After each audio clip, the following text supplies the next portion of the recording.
Hello everyone, welcome back to our channel फार्मास्पेरेंट। Last class में हम लोग एंजियोटेंसिन 2 एंटागोनिस्ट यानी AT1 रिसेप्टर ब्लॉकर और we can also say AT1 receptor antagonist जो ड्रग थे बेटा, लोजार्टन, अर्विसार्टन, टेल्मिसार्टन, ये सारे जो ड्रग जिसमें आते हैं वो वाला कॉन्सेप्ट हम लोग क्या कर लिए, कंप्लीट कर लिए थे। तो आज वाली क्लास में हम लोग कैल्शियम चैनल ब्लॉकर क्या करेंगे, डिस्कस करेंगे। CCB करके मैंने आपको याद करवाया था कि CCTV में सारी क्या हुई थी, मैंने आपको निमोनिक्स दिया था second part of the anti hypertensive drug chapters में। तो जिन्होंने क्लासिफिकेशंस नहीं याद किए हैं तो प्लीज क्लासिफिकेशंस याद कर ले बेटा, क्योंकि अगर आपको क्लासिफिकेशंस याद नहीं होगी तो इससे ड्रग रिलेटेड पॉइंट जो आपका है वो समझ में नहीं आएगा। कैल्शियम चैनल ब्लॉकर की अगर बात की जाए बेटा, तो यहां पर देखो फर्स्ट पॉइंट क्या है कि कैल्शियम चैनल जो होते हैं टोटल 3 टाइप्स के होते हैं। ये ब्लॉकर की बात अभी हटा दो, अभी अपन ब्लॉकर की बात नहीं कर रहे हैं, केवल अपन किसकी बात कर रहे हैं, कैल्शियम चैनल की बात कर रहे हैं। तो कैल्शियम चैनल एक्चुअली कितने टाइप्स के होते हैं, 3 टाइप्स। फर्स्ट है वोल्टेज सेंसिटिव चैनल, सेकेंड है receptor operated channel and third one is leak channel. So there are 3 type of calcium channel present in our body. First one is voltage sensitive channel, second one is receptor operated channel and third one is leak channels. तो आज वाली class में इन channels के बारे में हम discuss करेंगे कि ये क्या है, कब एक्टिवेट होते हैं, इनका रूल क्या है, इनको किस ड्रग से हम क्या कर सकते हैं, इनहिबिट कर सकते हैं, जहां से आपको जीपेट में क्वेश्चंस जो है वो डायरेक्ट देखने को मिल सकता है। तो यहां पर जो चैनल्स दिया गया बेटा, ये तीनों चैनल्स जो मैंने यहां पर आपको बताया है, ये तीनों चैनल्स आपको अच्छे से क्या करना है, याद करना है। और बाकी और भी चीजें यहां पर नीचे दी गई है, उन चीजों को अपन क्या करेंगे, डिस्कस करेंगे। अब देखो वोल्टेज सेंसिटिव चैनल की बात की जाए बेटा, तो it activate when membrane potential drops to around -40 millivolt or lower। Voltage sensitive channel नाम से ही क्लियर है कि यहां पर वोल्टेज यानी कि करंट से रिलेटेड होगा, और करंट यानी कि मिली वोल्ट, MV जिसको हम यूनिट जिसका रखते हैं। तो याद रखना है कि वोल्टेज सेंसिटिव यानी करंट होगा और करंट -40 या तो उससे लोअर में क्या होंगे, बेसिकली एक्टिवेट होंगे। ये आपको बिल्कुल याद रखना है। -40 जो यहां पर है जी, ये -40 वाला रेशियो आपको क्या करना है, याद रखना है, ये आपके लिए बहुत इंपॉर्टेंट है। रिसेप्टर ऑपरेटेड चैनल जो है बेटा, ये कैसे एक्टिवेट होते हैं, तो देखो यहां पर लिखा हुआ है कि activate by adrenaline and other agonist independent of membrane depolarisation. कौन इसको एक्टिवेट करेगा, तो एड्रीनलिन और अदर एगोनिस्ट जो मेम्ब्रेन को डीपोलराइजेशन करे। डीपोलराइजेशन का मतलब आपको drug acting on CNS ANS वाले में कॉन्सेप्ट पढ़ेंगे बेटा कि जो सेल होती है, तो सेल के अंदर कौन से चार्जेस होते हैं, तो सेल के अंदर पॉजिटिव चार्जेस होते हैं और सेल के बाहर सेल के अंदर निगेटिव चार्जेस होते हैं और सेल के बाहर क्या होते हैं, पॉजिटिव चार्जेस होते हैं, है ना। और इस स्टेज को हम क्या बोलते हैं, पोलर स्टेज। ये कौन सा सेल है, पोलर स्टेज में है। और पोलर स्टेज का मतलब होता है बेटा रेस्टिंग कंडीशन। कैसा कंडीशन है, सेल कौन से कंडीशन में है, तो सेल रेस्टिंग कंडीशंस में है ना। अब ये पॉजिटिव चार्जेस जो है बेटा, वो सेल के अंदर आकर के सेल के अंदर भी क्या कर देते हैं, पॉजिटिव चार्जेस।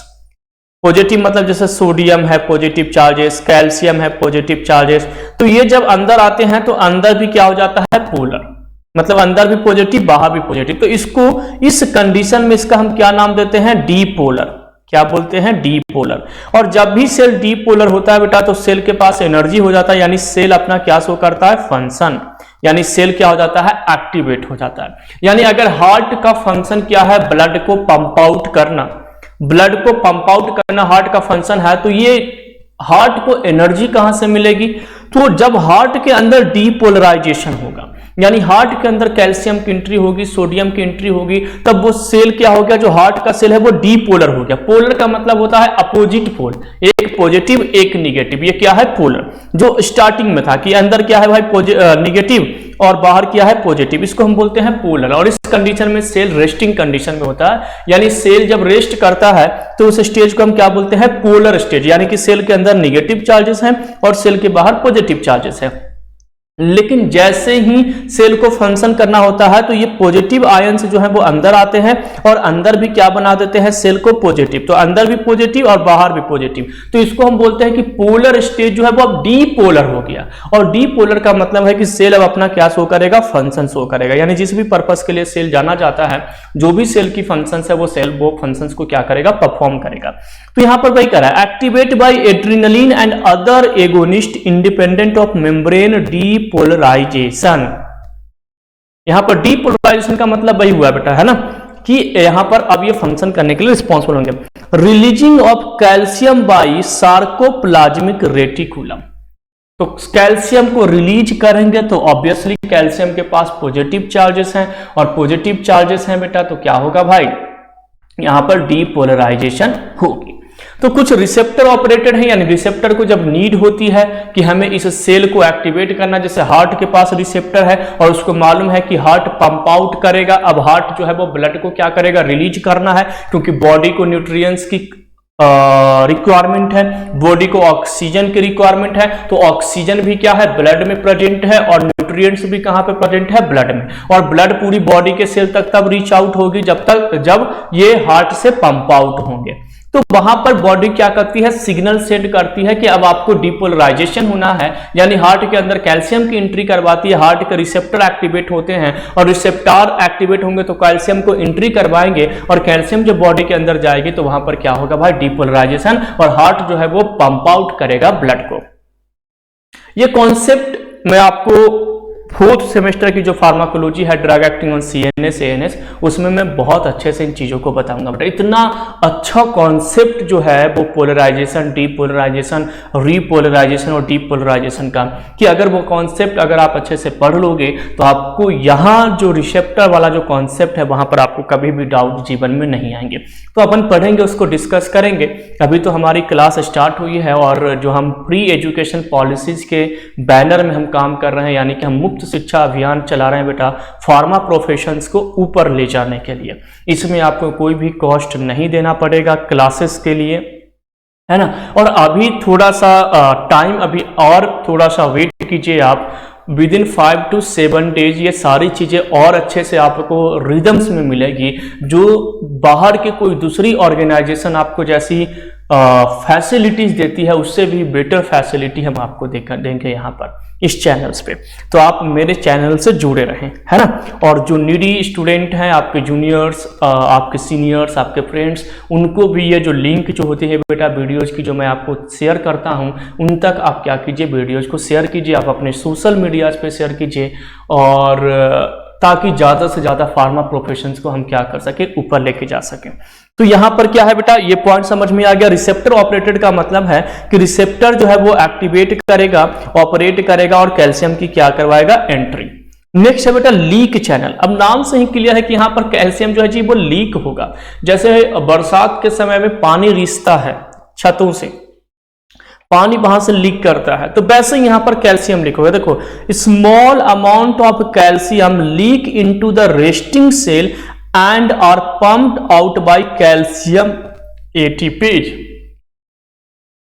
तो जो रेस्टिंग सेल होता है, रेस्टिंग सेल का मतलब मैंने क्या बताया कि सेल के अंदर निगेटिव बाहर पॉजिटिव, इसको हम क्या बोलते हैं, पोलर सेल, पोलराइजेशन इसको बोलते हैं। और पोलर सेल यानी कि अंदर निगेटिव है और बाहर पॉजिटिव है, और इसी को हम क्या बोलते हैं, रेस्टिंग सेल, यानी सेल रेस्ट कर रही है।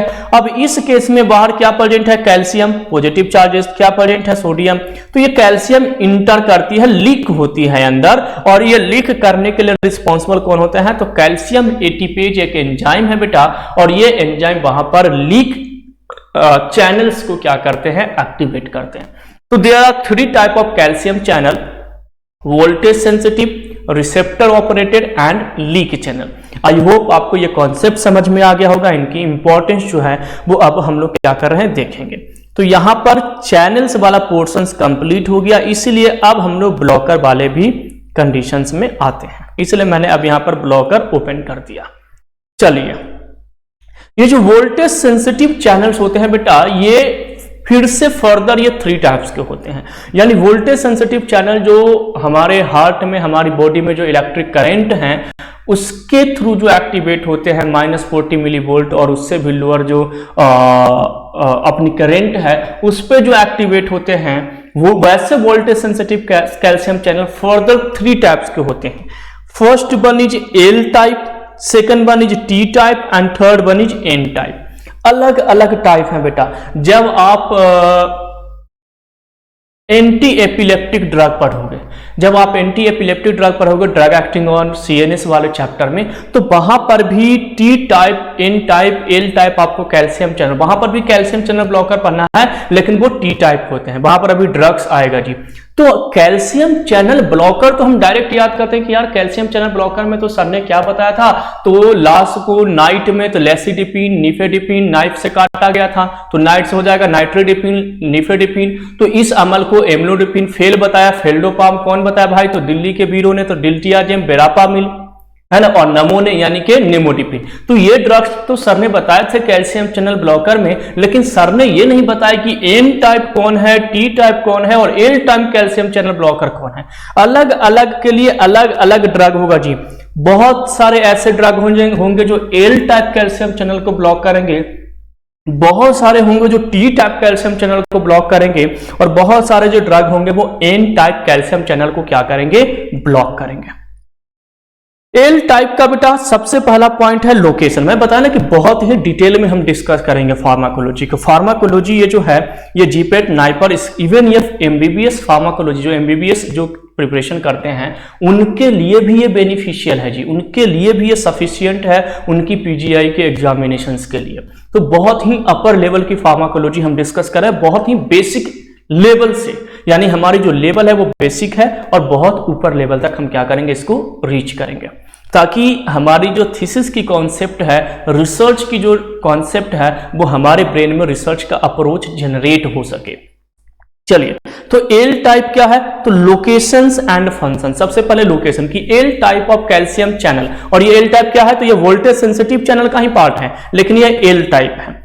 तो ये कहां पे लोकेशन है, तो कार्डियक यानी कि हार्ट में। देखो हार्ट में कौन सा है, एल टाइप, यानी यहां पर जो ब्लॉकिंग होगी वो एल टाइप की होगी जी। देखना यही पॉइंट हमें याद रखना होता है। जब तक हम लोकेशन, जब मैं रिसेप्टर भी आपको पढ़ाऊंगा तो रिसेप्टर का लोकेशन बताऊंगा, लोकेशन के बाद फंक्शन बताऊंगा, उसके बाद मैं उसका मेडिसिन पे लेकर के आऊंगा। ऐसा नहीं कि अपन बेसिक ऐसी मेडिसिन उठा करके लेकर चले आए, नहीं, मैं बेसिक पॉइंट आपको लेकर के आऊंगा। तो लोकेशन एंड फंक्शन कहां पर है, तो कार्डियक में, हार्ट में, और स्मूथ मसल्स में। स्मूथ मसल्स में यानी जो हमारे स्मूथ मसल जैसे लीवर्स हो गया, लंग्स हो गया, स्टमक हो गया, तो इनमें ये क्या होते हैं, बेसिकली प्रेजेंट होते हैं।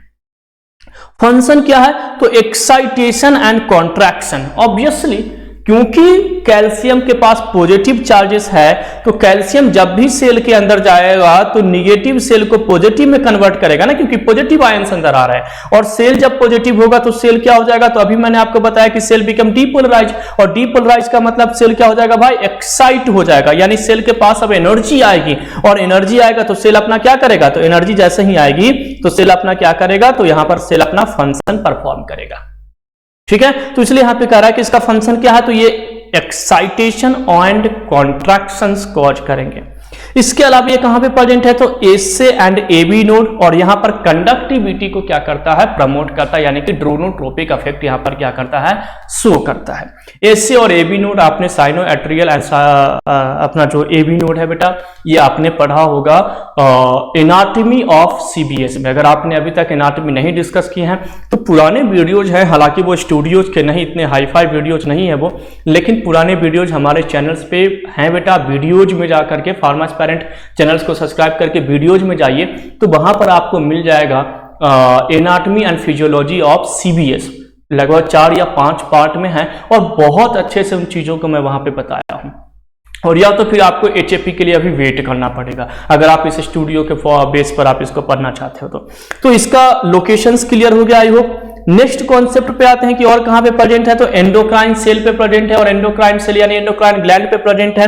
एंडोक्राइन सेल से क्या करेगा, तो हार्मोन्स को रिलीज करेगा। ऑब्वियसली एंडोक्राइन ग्लैंड का फंक्शन ही क्या है, तो हार्मोन्स का सेक्रीशन करना। तो वहां पर अगर देखो मान के चलो ये एक ग्लैंड है, ग्लैंड में कौन सा ग्लैंड है भाई, तो एंडोक्राइन। कौन सा ग्लैंड है भाई, तो एंडोक्राइन ग्लैंड है। और इसका फंक्शन क्या है, तो एंडोक्राइन ग्लैंड का फंक्शन है कि जब ये एक्टिवेट होगा तो क्या रिलीज करेगा, हार्मोन्स को। क्या रिलीज करेगा बेटा, हार्मोन्स को क्या करेगा, रिलीज करेगा। तो अब कैल्शियम बाहर से आया, अभी मान कर चलो ये रेस्टिंग में है, यानी कि अंदर अभी निगेटिव चार्जेस है और बाहर पॉजिटिव चार्जेस है। अब यहां पर कैल्शियम की एंट्री हो गई, कैल्शियम इंटर करेगा तो अंदर क्या आ गया, पॉजिटिव चार्जेस, और पॉजिटिव चार्जेस हो जाएगा यानी कि एंडोक्राइन डीपोलराइज हुआ। मैंने बताया ना कि पहले पोलर था अब डीपोलर, यानी रेस्टिंग से अब ये एक्टिवेट हुआ, एक्साइटेशन हुआ। एक्साइटेशन का मतलब ये फंक्शन करेगा, तो फंक्शन प्रमोट करेगा, यानी कि फंक्शन इसकी इंक्रीज होगी, और फंक्शन इंक्रीज होगा तो क्या होगा, हार्मोन्स का रिलीज बढ़ेगा। तो अंडरस्टूड है कि कैल्शियम एंट्री होगा तो सेल अपना फंक्शन शो करेगा। तो इसलिए एंडोक्राइन सेल पर जब ये एक्टिवेट होगा तो हार्मोन्स को क्या कराएंगे, रिलीज करवाएंगे। ठीक है। न्यूरॉन्स में ट्रांसमीटर रिलीज, जहां पर भी ये होंगे वो रिलीज ही करेंगे जी।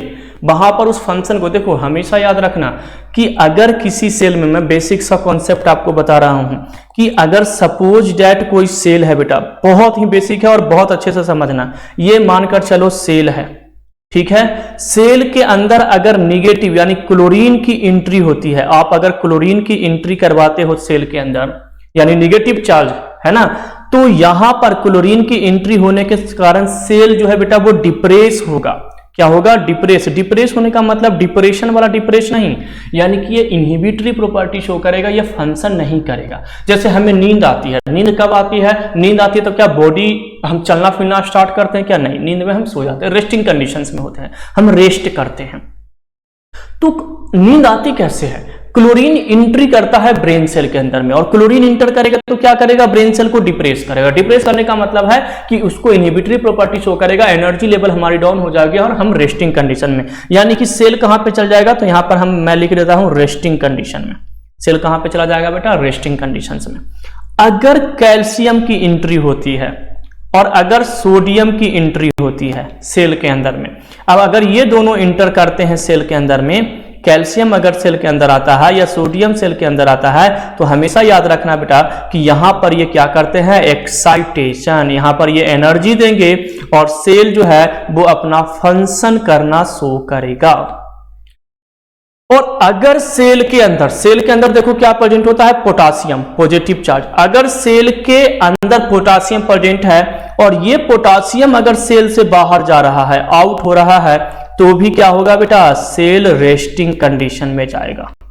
तो हमेशा याद रखना 4 आयंस हमारी बॉडी में बहुत इंपॉर्टेंट रोल होते हैं, sodium, potassium, calcium and chlorine. इस कॉन्सेप्ट को समझना, अगर सोडियम और कैल्शियम इंटर हमारे सेल में करता है, जैसा कि मैंने अभी आपको यहां पर बताया है, जो मैंने यहां पे आपको लिखा है, तो अगर सोडियम और कैल्शियम अगर क्या करता है बेटा, इंट्री करता है किसी सेल के अंदर, तो सेल के अंदर एक्साइटेशन प्रॉपर्टी डेवलप होगा, सेल के अंदर एनर्जी आएगी और सेल जो है बिकम डीपोलराइज, यानी उसको हम डीपोलराइजेशन कहते हैं, और सेल अपना फंक्शन शो करेगा। यानी अगर हमें नींद खुलती है, हम अगर कोई काम करते हैं, अगर हम दौड़ते हैं, अगर हमारी एक्साइटेशन लेवल अप है, यानी अगर मैं अपना काम कर रहा हूं अच्छे से, इट मीन्स हमारी बॉडी के सेल के अंदर कैल्शियम और सोडियम की एंट्री हो रही है। और अगर हमें नींद आ रही है, अगर हम थक गए हैं, तो हमारी बॉडी के अंदर क्लोरीन की एंट्री होती है। तो क्लोरीन हमेशा क्या करेगा बेटा, रेस्टिंग कंडीशंस में ले जाएगा, उसको बोलते हैं रीपोलराइजेशन। क्लोरीन जो है वो रीपोलराइजेशन करने के लिए रिस्पॉन्सिबल होता है, और कैल्शियम और सोडियम जो है वो डीपोलराइजेशन करने के लिए रिस्पॉन्सिबल होते हैं। और अगर किसी सेल के अंदर से पोटासियम बाहर जाएगा, तब भी हम कहां पर जाएंगे, रेस्टिंग कंडीशंस में। इस कॉन्सेप्ट को आपको आई होप समझ में आ गया होगा, है ना। इसको बहुत अच्छे से अपन डिस्कस करते हैं ड्रग एक्टिंग ऑन सीएनएस में। सीएनएस में इनका बहुत रोल है जी। सीएनएस में तो ऑलमोस्ट सारे ड्रग्स इसी के ऊपर बेस्ड हैं। अच्छा, यहां पर भी होंगे, यहां पर भी साइंस का रोल होगा, मैं बताऊंगा बेसिक फिजियोलॉजी जब मैं पढ़ाऊंगा एचएपी वाला पोर्शन। यही तो दिक्कत है कि हम एचएपी अभी तक डिस्कस नहीं किए हैं आप लोग के साथ। और अगर देखा जाए रूल्स तो पहले हमें HAP, उसके बाद पैथोलॉजी, उसके बाद फार्माकोलॉजी पर आना चाहिए। तो मैं करूंगा जरूर कुछ टाइम अपन एक्स्ट्रा निकाल करके HAP का भी वीडियोज मैं फिर से अच्छे से बनाऊंगा। फिलहाल वैसे भी कॉन्सेप्ट वही है। देखो यहाँ पर ये तामझाम केवल आपको देखने को मिलेगा कि अरे यार इतनी अच्छी स्क्रीन है, बोर्ड है, सब कुछ है, ये आपको अभी देखने को मिलेगा और कुछ नहीं देखने को मिलेगा। बाकी कॉन्सेप्ट जो हमारा है वो ओल्ड क्लास में भी वही है जो प्रीवियस क्लासेस थे, तो वहां पर भी आप जाकर के देख सकते हो, या तो आप कुछ समय और वेट करो तो मैं HAP आपको लेकर के आऊंगा। अच्छा, क्लासेस थोड़ी सी लंबी होगी बेटा, मैं ये नहीं कि 15 मिनट 10 मिनट में मैं चैप्टर खत्म कर दूं, ऐसा मैं टीचर नहीं हूं, मैं पहले ही आपको बताता हूं। फार्माकोलॉजी का मतलब या किसी भी क्लास का मतलब हायर एजुकेशन में आप आ गए हो और आपने 1 घंटे में एक चैप्टर ही खत्म कर दिया, तो मुझे तो नहीं लगता कि इससे बड़ा बकवास कुछ हो सकता है। तो यहाँ पर आपको टाइम तो देना पड़ेगा। यहाँ पर मैं जो क्लास लूंगा ये लंबा जाएगा, एक एक चैप्टर आपको मतलब 5 घंटे 6 घंटे लेकर के जाऊंगा। लेकिन हाँ, अगर ये चैप्टर आपने बहुत अच्छे से पढ़ लिया तो नो डाउट आपसे बेटर नॉलेज फार्माकोलॉजी में MBBS के डॉक्टर्स को भी नहीं होगा।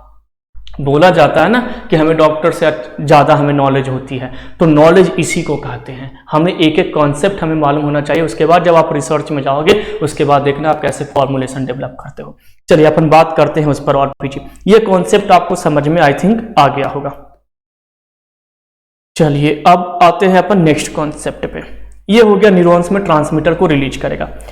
अब इसको ब्लॉक करने वाले ड्रग कौन से हैं, यानी अपन अभी क्या डिस्कस कर रहे थे, तो L type calcium channel discuss कर रहे हैं। तो एल टाइप कैल्शियम चैनल के ब्लॉकर क्या है, नीफेडिपिन, डिल्टियाजेम, वेरापामिल, क्लिनिडिपिन। मैंने बताया ना कि हार्ट में, क्योंकि इसका लोकेशन क्या शो हो रहा था, तो इसका लोकेशन शो हो रहा था कि ये कहां पे प्रेजेंट है, हार्ट में प्रेजेंट है, कार्डियक में। तो हार्ट के केस में हम किस कैल्शियम चैनल को ब्लॉक करेंगे, तो L type of calcium channel को ब्लॉक करेंगे। यानी एंटी हाइपरटेंसिव ड्रग में जो हमने कैल्शियम चैनल ब्लॉकर पढ़ा है वो L type of calcium channel blocker हमने पढ़ा जी। और जब हम एंटी एपिलेप्टिक ड्रग यानी कि ड्रग एक्टिंग ऑन CNS में आपने पढ़ा होगा एंटी एपिलेप्टिक ड्रग, तो उसमें जो हम कैल्शियम चैनल ब्लॉकर यूज करते हैं वो T टाइप कैल्शियम चैनल होते हैं, क्योंकि वहां पर T टाइप अवेलेबल है जिस चीज के लिए हम ड्रग को यूज कर रहे हैं, और यहां पर L टाइप जो है वो हार्ट में प्रेजेंट है, तो हम L टाइप के ही कैल्शियम चैनल को क्या करेंगे, ब्लॉक करेंगे। चलिए अब आते हैं T टाइप पे। तो ये ड्रग याद रखना है जी कि T टाइप, L टाइप के ब्लॉकर्स कौन से हैं, T टाइप के ब्लॉकर कौन से हैं, N टाइप के ब्लॉकर कौन से हैं, उनके लोकेशंस क्या है, उनके फंक्शंस क्या हैं। यहां से आपको क्वेश्चंस जो है वो आ सकते हैं जीपेट एग्जामिनेशंस में। नेक्स्ट है बेटा T टाइप। T टाइप में है बेटा सबसे पहले वही लोकेशन एंड फंक्शन, तो इसका लोकेशन है बेटा एसए नोड, ये भी एसए नोड में प्रेजेंट है, और वहां पर पेस मेकर एक्टिविटी के लिए जाना जाता है। पेस मेकर एक्टिविटी के लिए क्या होता है, रिस्पॉन्सिबल होता है। SA node of heart. Endocrine cell में ये हार्मोन रिलीज करेगा, तो देखो एंडोक्राइन सेल में T टाइप भी प्रेजेंट है और L टाइप भी प्रेजेंट है। सर्टेन आर्टरीज, कुछ आर्टरीज में, ब्लड वेसल्स के कुछ आर्टरीज में प्रेजेंट होते हैं, और वहां पर ये क्या करवाते हैं, कॉन्ट्रैक्शन। देखो काम तो सेम रहेगा, नाम चेंज हो गया, लोकेशन चेंज हो गया, लेकिन काम तो सेम होगा, क्योंकि है तो ये कैल्शियम ही ना, और कैल्शियम है तो कहीं पर भी जाएगा, किसी भी जगह पर जाएगा तो वहां पर क्या कराएगा, एक्साइटेशन ही कॉज करेगा। क्योंकि नॉर्म्स है कि सर ने बताए हैं कि सोडियम और कैल्शियम की एंट्री अगर होती है कहीं पर भी तो हमें एनर्जी देगी, एक्साइटेशन होगा, हमें रेस्टिंग कंडीशन में हम नहीं रहेंगे, और अगर हमारी बॉडी के किसी सेल के अंदर क्लोरीन की एंट्री होती है तो सेल बिकम डीपोलराइजेशन, यानी कि सेल रेस्टिंग कंडीशन में चला जाएगा। पोलराइजेशन का मतलब होता है रेस्टिंग और डीपोलराइजेशन का मतलब होता है, सॉरी मैंने यहां पे गलत अभी बताया था, पोलराइजेशन मैं क्लियर कर दूं, पोलराइजेशन का मतलब होता है बेटा रेस्टिंग, इस चीज को याद रखना, जो रेस्टिंग कंडीशंस में हम रेस्ट कर रहे हैं यानी पोलराइजेशन सेल है, और डीपोलराइजेशन का मतलब होता है बेटा स्टिमुलेशन यानी कि एक्साइटेशन। हम एक्साइटेशन वाले स्टेज में है तो उसको हम डीपोलराइजेशन कहते हैं। टर्म्स समझना, डीपोलराइजेशन होगा due to entry of sodium and calcium, sodium और कैल्शियम की एंट्री होगी तो depolarisation, and due to entry of chlorines क्या होगा, पोलराइजेशन होगा। ये कॉन्सेप्ट आपको समझ में आ गया होगा, आई होप, है ना। चलिए तो लोकेशंस क्लियर हो गया। इसके बाद क्या है बेटा, ब्लॉकर ड्रग, किसको कौन ब्लॉक करता है, तो इथोसक्सीमाइड, मीवेफ्रेडिल और फ्लुनिराजिन। इथोसक्सीमाइड वगैरह ड्रग आपने पढ़ा होगा एंटी एपिलेप्टिक में जी, है ना। वो क्या बोलता है कि तुम सती हो जाओ, यानी कि सोडियम वैल्प्रोएट, और यहां पर एक ड्रग है बेटा इथोसक्सीमाइड। वहां पर एक ट्रिक है जी कि एक साला था, बहुत पकाऊ था, अपने गांव गया, अपनी बीवी को बोला कि तुम अब सती हो जाओ क्योंकि स्त्री को त्याग करना पड़ता है। आप बोलोगे यार यार सर आपने तो एक कहानी बता दी, ये कहानी है और ये ड्रग्स भी है। यही कहानी आपको एंटी एपिलेप्टिक का पूरा ड्रग याद करवा देगा। ये जो मैंने आपको स्टोरी बताया ये एंटी एपिलेप्टिक का पूरा ड्रग बता देगा। ये सब ट्रिक हमारी बुक में लिखी गई है और क्लासिफिकेशंस की एक पॉकेट डिक्शनरी टाइप का पॉकेट फार्माकोलॉजी करके मेरी एक बुक आ रही है जिसमें ऑल क्लासिफिकेशंस है बेटा विथ ट्रिक। आप अपने पॉकेट में उसको रखिए और क्लासिफिकेशंस याद करते रहिए। वो भी बुक आएगी बहुत जल्द ही अमेजन पे, मैं आपको उसका लिंक बताऊंगा, है ना। और पिछले क्लास में आप लोग लिंक मांग रहे थे बेटा कि सर बुक का लिंक बता दीजिए, तो मैं आज वाली क्लास में आज के डिस्क्रिप्शन में मैं वो लिंक या तो आज की कमेंट में वो मैं लिंक अभी आपको दे देता हूं, है ना।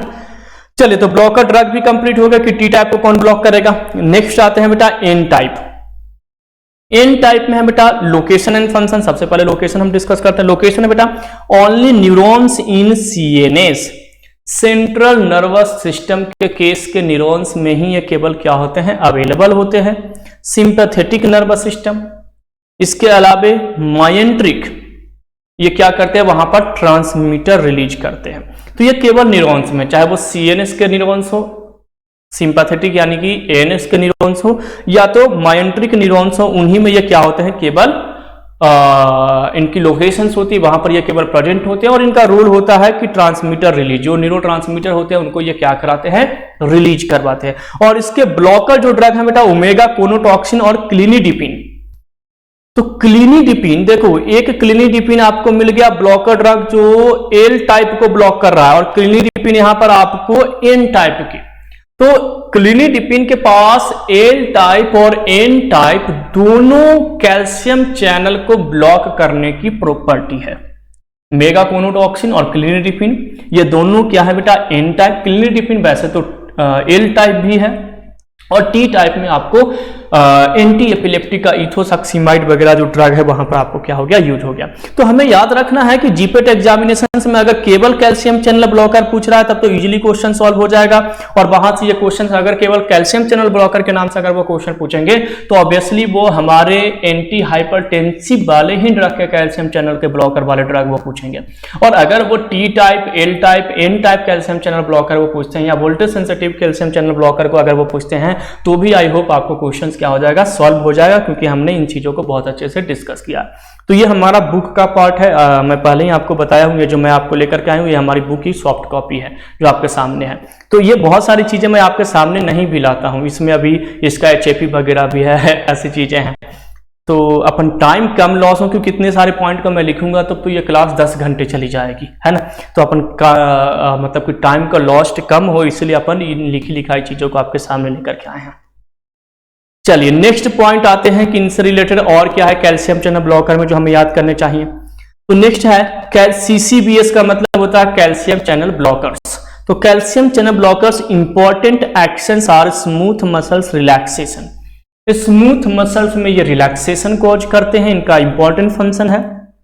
कैल्शियम चैनल ब्लॉकर, देखो कैल्शियम चैनल का काम क्या था कि कैल्शियम की एंट्री होता है तो यहां पर ब्लड वेसल्स में क्या हो रहा था कॉन्ट्रैक्शन, और ब्लड वेसल्स अगर कॉन्ट्रैक्ट होगा, कॉन्ट्रैक्ट का मतलब ये ब्लड वेसल्स है कॉन्ट्रैक्ट होकर के नैरो हो गया, तो अगर कॉन्ट्रैक्ट होगा तो आपको मालूम है कि बीपी क्या होगा इंक्रीज। तो हमने यहां पर कौन सा ड्रग यूज किया, तो वैसे ड्रग जो इस कैल्शियम चैनल को क्या करते हैं ब्लॉक करते हैं, यानी कैल्शियम की एंट्री बंद हो गई तो कॉन्ट्रैक्शन बंद हो जाएगा ना। कॉन्ट्रैक्शन बंद हो गया तो फिर से क्या हो जाएगा डायलेशन, और डायलेशन को ही हम और क्या बोलते हैं रिलैक्सेशन, कि हमने ब्लड वेसल्स को क्या कर दिया रिलैक्स, यानी फिर से ब्लड वेसल्स अब डायलेट हो गया, और जब डायलेट हो जाएगा तो आपको मालूम है कि बीपी क्या हो जाएगा डिक्रीज हो जाएगा। आया समझ में। तो कैल्शियम चैनल ब्लॉकर का इंपॉर्टेंट एक्शन है कि स्मूथ मसल्स रिलैक्सेशन, हार्ट को, स्टमक को, लंग्स को, जहां पर भी ये प्रेजेंट है ब्लड वेसल्स में जहां भी ये प्रेजेंट है वहां पर उनको रिलैक्स करेंगे, क्योंकि आपने कैल्शियम की एंट्री बंद कर दी। कैल्शियम की एंट्री का बंद होने का मतलब है कि सेल के अंदर पॉजिटिव चार्जेस आना बंद हो गए। पॉजिटिव चार्जेस अगर सेल के अंदर नहीं आएगा तो सेल के अंदर निगेटिव चार्जेस बढ़ जाएगा, यानी कि बाहर पॉजिटिव इंक्रीज होगा और अंदर निगेटिव, यानी सेल क्या हो गया पोलर, यानी कि सेल कहां पे चला गया रेस्टिंग कंडीशन। रेस्टिंग का मतलब क्या होता है रिलैक्स, सेल कहां पर है रिलैक्स स्टेज में है। तो कॉन्सेप्ट को समझना, रटने की जरूरत नहीं तो फिर आप रटते रह जाओगे और कभी भी जीपेट में क्वेश्चंस आप सॉल्व नहीं कर पाओगे। है ना। तो कॉन्सेप्ट को समझना है कि क्यों ऐसा हो रहा है। तो कैल्शियम के कारण कॉन्ट्रैक्शन हो रहे थे, तो कैल्शियम चैनल ब्लॉकर यूज करेंगे तो ऑब्वियसली रिलैक्सेशन होगा, क्योंकि हमने कैल्शियम की एंट्री बंद कर दी। चलिए, तो ये पॉइंट भी आपको कंप्लीट हो गया। नेक्स्ट पॉइंट पर आते हैं, क्या कहता है जी, हाँ, तो यहां पर क्या है, मसल रिलैक्सन, निगेटिव क्रोनोट्रोपिक। यानी निगेटिव क्रोनोट्रोपिक का मतलब, देखो क्रोनोट्रोपिक का मतलब होता है बेटा हार्ट रेट, और निगेटिव का मतलब होता है हार्ट रेट का कम होना। ऑब्वियसली कैल्शियम की एंट्री होगी तो हार्ट रेट बढ़ेगा, क्योंकि वो फंक्शन डीपोलराइजेशन कॉज करेगा। तो हमने कैल्शियम की एंट्री अगर बंद करवा दी मेडिसिन से देकर के, तो ऑब्वियसली हार्ट रेट यहां पर क्या होगा, तो हार्ट रेट यहां पर क्या होगा, डिक्रीज होगा। आइनोट्रोपिक यानी कंडक्शन, हार्ट क्या होगा भाई, हार्ट का डिक्रीज होगा। निगेटिव का आइनोट्रोपिक है। निगेटिव ड्रोनोट्रोपिक यानी कंडक्टिविटी इसका जो है बेटा वो भी क्या होगा, लेस होगा। तो ये निगेटिव हो जाएंगे सारे के सारे, क्योंकि आपने कैल्शियम की एंट्री क्या कर दी, बंद कर दी। नेक्स्ट है बेटा verapamil is phenyl alkylamine derivative and diltiazem is benzothiazepine derivative. याद रखेंगे जी बेटा, वेरापामिन जो ड्रग है कैसा है, फिनाइल एल्काइल अमीन डेरिवेटिव, यानी कि पा। कैसे याद करेंगे, तो वीर मूवी थी सलमान खान की, और उसी समय अमिताभ बच्चन की एक मूवी आई थी पा करके, अभिषेक बच्चन और अमिताभ बच्चन की। तो वीरा और पा दोनों एक साथ रिलीज हुए। तो कैसे याद करेंगे, तो वेरापामिल किसका डेरिवेटिव है, फिनाइल एल्काइल अमीन का। याद हो गया। तो ऐसे छोटे छोटे निमोनिक्स हमें क्या करने हैं, यूज करने हैं ड्रग को याद करने के लिए। इसके अलावा डिल्टियाजेम बेंजोथायाजिपिन के हैं। तो कैसे याद करेंगे, तो डिल्टियाजेम से निकालेंगे दिल्ली, और दिल्ली के लोग कौन से कार से चलते हैं, मर्सिडीज बेंज से ज्यादा चलते हैं। तो याद हो जाएगा, डिल्टियाजेम यानी सर ने क्या बताया था, दिल्ली, और दिल्ली वाले लोग बेंज से चलते हैं, मर्सिडीज बेंज। तो बेंज से हो जाएगा बेंजोथायाजिपिन। याद हो गया drug. And while others all dihydropyridine derivative. इसके अलावे जो भी ड्रग्स हैं बेटा, ये सभी के सभी डाईहाइड्रोपायरिडीन डेरिवेटिव्स के अंडर में आते हैं।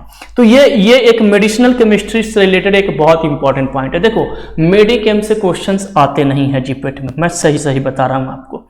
अगर कोई टीचर आपको मेडिकेम में बहुत लंबी क्लास लेता है, बहुत अच्छी क्लास लेता है, तो आपको बहुत ज्यादा खुश होने की जरूरत नहीं है, ठीक है। हाँ, नॉलेज वाइज वो सब्जेक्ट वो भी इंपॉर्टेंट है। और मेडिकेम में तो ऑलमोस्ट सारी फार्माकोलॉजी ही है, केवल स्ट्रक्चर्स वहां पर क्या हो जाते हैं, ऐड हो जाते हैं। तो मेडिकेम से लगभग 2 से 3 क्वेश्चन जीपेट एग्जामिनेशन में अभी तक में पूछे जाते हैं। हाँ, वहां पर ज्यादा क्वेश्चन जो है वो ऑर्गेनिक केमिस्ट्री से आते हैं। और मैंने पिछले वाली क्लास जो हमारी थी वो ऑर्गेनिक की थी। थोड़ी सी शायद राइटिंग की इशू आप लोग को आई होगी कि सर की राइटिंग समझ में नहीं आई थी, थोड़ा सा स्पीड सर का था। तो नेक्स्ट क्लास से जो सर हैं वो आपको जो उनकी राइटिंग है उस पर भी वो काम करेंगे। और उसके बाद देखो क्या है कि ये स्टूडियोज में थोड़ी सी हाथ बैठने में टाइम लगता है, तो राइटिंग भी है वो सर की क्या हो जाएगी, आने वाली क्लास में सही हो जाएगी। तो ऑर्गेनिक पे आपको फोकस करना है। लगभग 8 से 10 क्वेश्चन आपको जीपेट में ऑर्गेनिक से मिलेंगे जी, है ना। तो ऑर्गेनिक पे हमें बहुत अच्छे से क्या करना है, फोकस करना है। बाकी मेडिकेम्स हमें बहुत ही कम पढ़ना। तो ये मेडिकेम वाला ही पोर्शन है कि वेरापामिल फिनाइल अल्काइल अमीन डेरिवेटिव्स है। इसके अलावा जो हमारा डिल्टियाजेम है वो बेंजोथायाजिपिन डेरिवेटिव्स है, और अदर जो हमारे हैं वो क्या है, डाईहाइड्रोपायरिडीन डेरिवेटिव्स है। अब हम आते हैं इंडिविजुअल्स ड्रग पे, वेरापामिल पे, कि वेरापामिल का इंपॉर्टेंट पॉइंट क्या है। वेरापामिल क्या है बेटा, तो यहां पर फर्स्ट पॉइंट है कि इट डायलेट्स आर्ट्रियोल्स को डायलेट करता है, and has some alpha adrenergic blocking activity. Adrenergic receptor का जो अल्फा रिसेप्टर है बेटा, एड्रीनर्जिक सिस्टम का, इसको ब्लॉक करने की भी इसके पास कुछ प्रॉपर्टी है।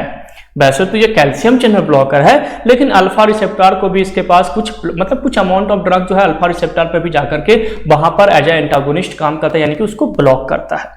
Thereby decrease total peripheral resistance. ये अल्फा रिसेप्टर पे ब्लॉकिंग प्रॉपर्टी शो करता है, जिस कारण से टोटल पेरिफेरल रेजिस्टेंस जो है बेटा वो क्या होती है, डिक्रीज होती है। But BP is only modestly lowered. लेकिन बीपी जो है क्या होती है, मोडेस्टली यहां पर क्या होती है, लो होती है। The heart rate generally decrease. Heart rate यहां पर डिक्रीज होगा बेटा किसके कारण से, वेरापामिल के कारण से। AV conduction is slow AB conduction जो है वो स्लो होगा। ये AB कंडक्शंस क्या है, टोटल पेरिफेरल रेजिस्टेंस क्या है, तो ये सब के लिए आपको एनाटॉमी फिजियोलॉजी वाले चैप्टर्स, मैं तो आपको बता रहा हूँ कि मेरा वेट मत करो, आप तो चैनल पे आप अगर फ्री रहते हो तो मेरे चैनल्स पे वो वीडियो जो है एनाटॉमी का वो आप देखो, और अगर आपको नहीं मिलते हैं तो आप मेरे से लिंक मांगो, लिंक आपको मैं ग्रुप पे डाल दूंगा, नहीं होगा तो, है ना, या तो मैं अपने ऐप पे उन वीडियोज को अपलोड कर दूंगा उसके लिंक को, तो उसको आप क्या करना, उसको देख लेना, है ना, क्योंकि वो टर्म्स आ रहे हैं और वो टर्म्स पे अगर मैं इंटर करूंगा ना तो बहुत लंबी क्लास चली जाएगी। आज भी ये चैप्टर खत्म नहीं हो पाएगा वैसे तो, लेकिन आज तो इस चैप्टर को हम खत्म करेंगे जी। ये आज चौथी क्लास है इसकी, तो इसको आज कंप्लीट करना है क्योंकि बहुत लंबी सिलेबस है, हमें बहुत चीज़ों को और कवर करना है। But cardiac output is maintain. देखो हार्ट रेट जनरली जो है डिक्रीज होता है, बहुत ज्यादा नहीं, जनरली देखने को मिलता है कि थोड़ा बहुत कम होता है, लेकिन कार्डियक आउटपुट पे बहुत बड़ा इंपैक्ट नहीं पड़ता है क्योंकि हार्ट रेट बहुत ज्यादा डिक्रीज नहीं करता है।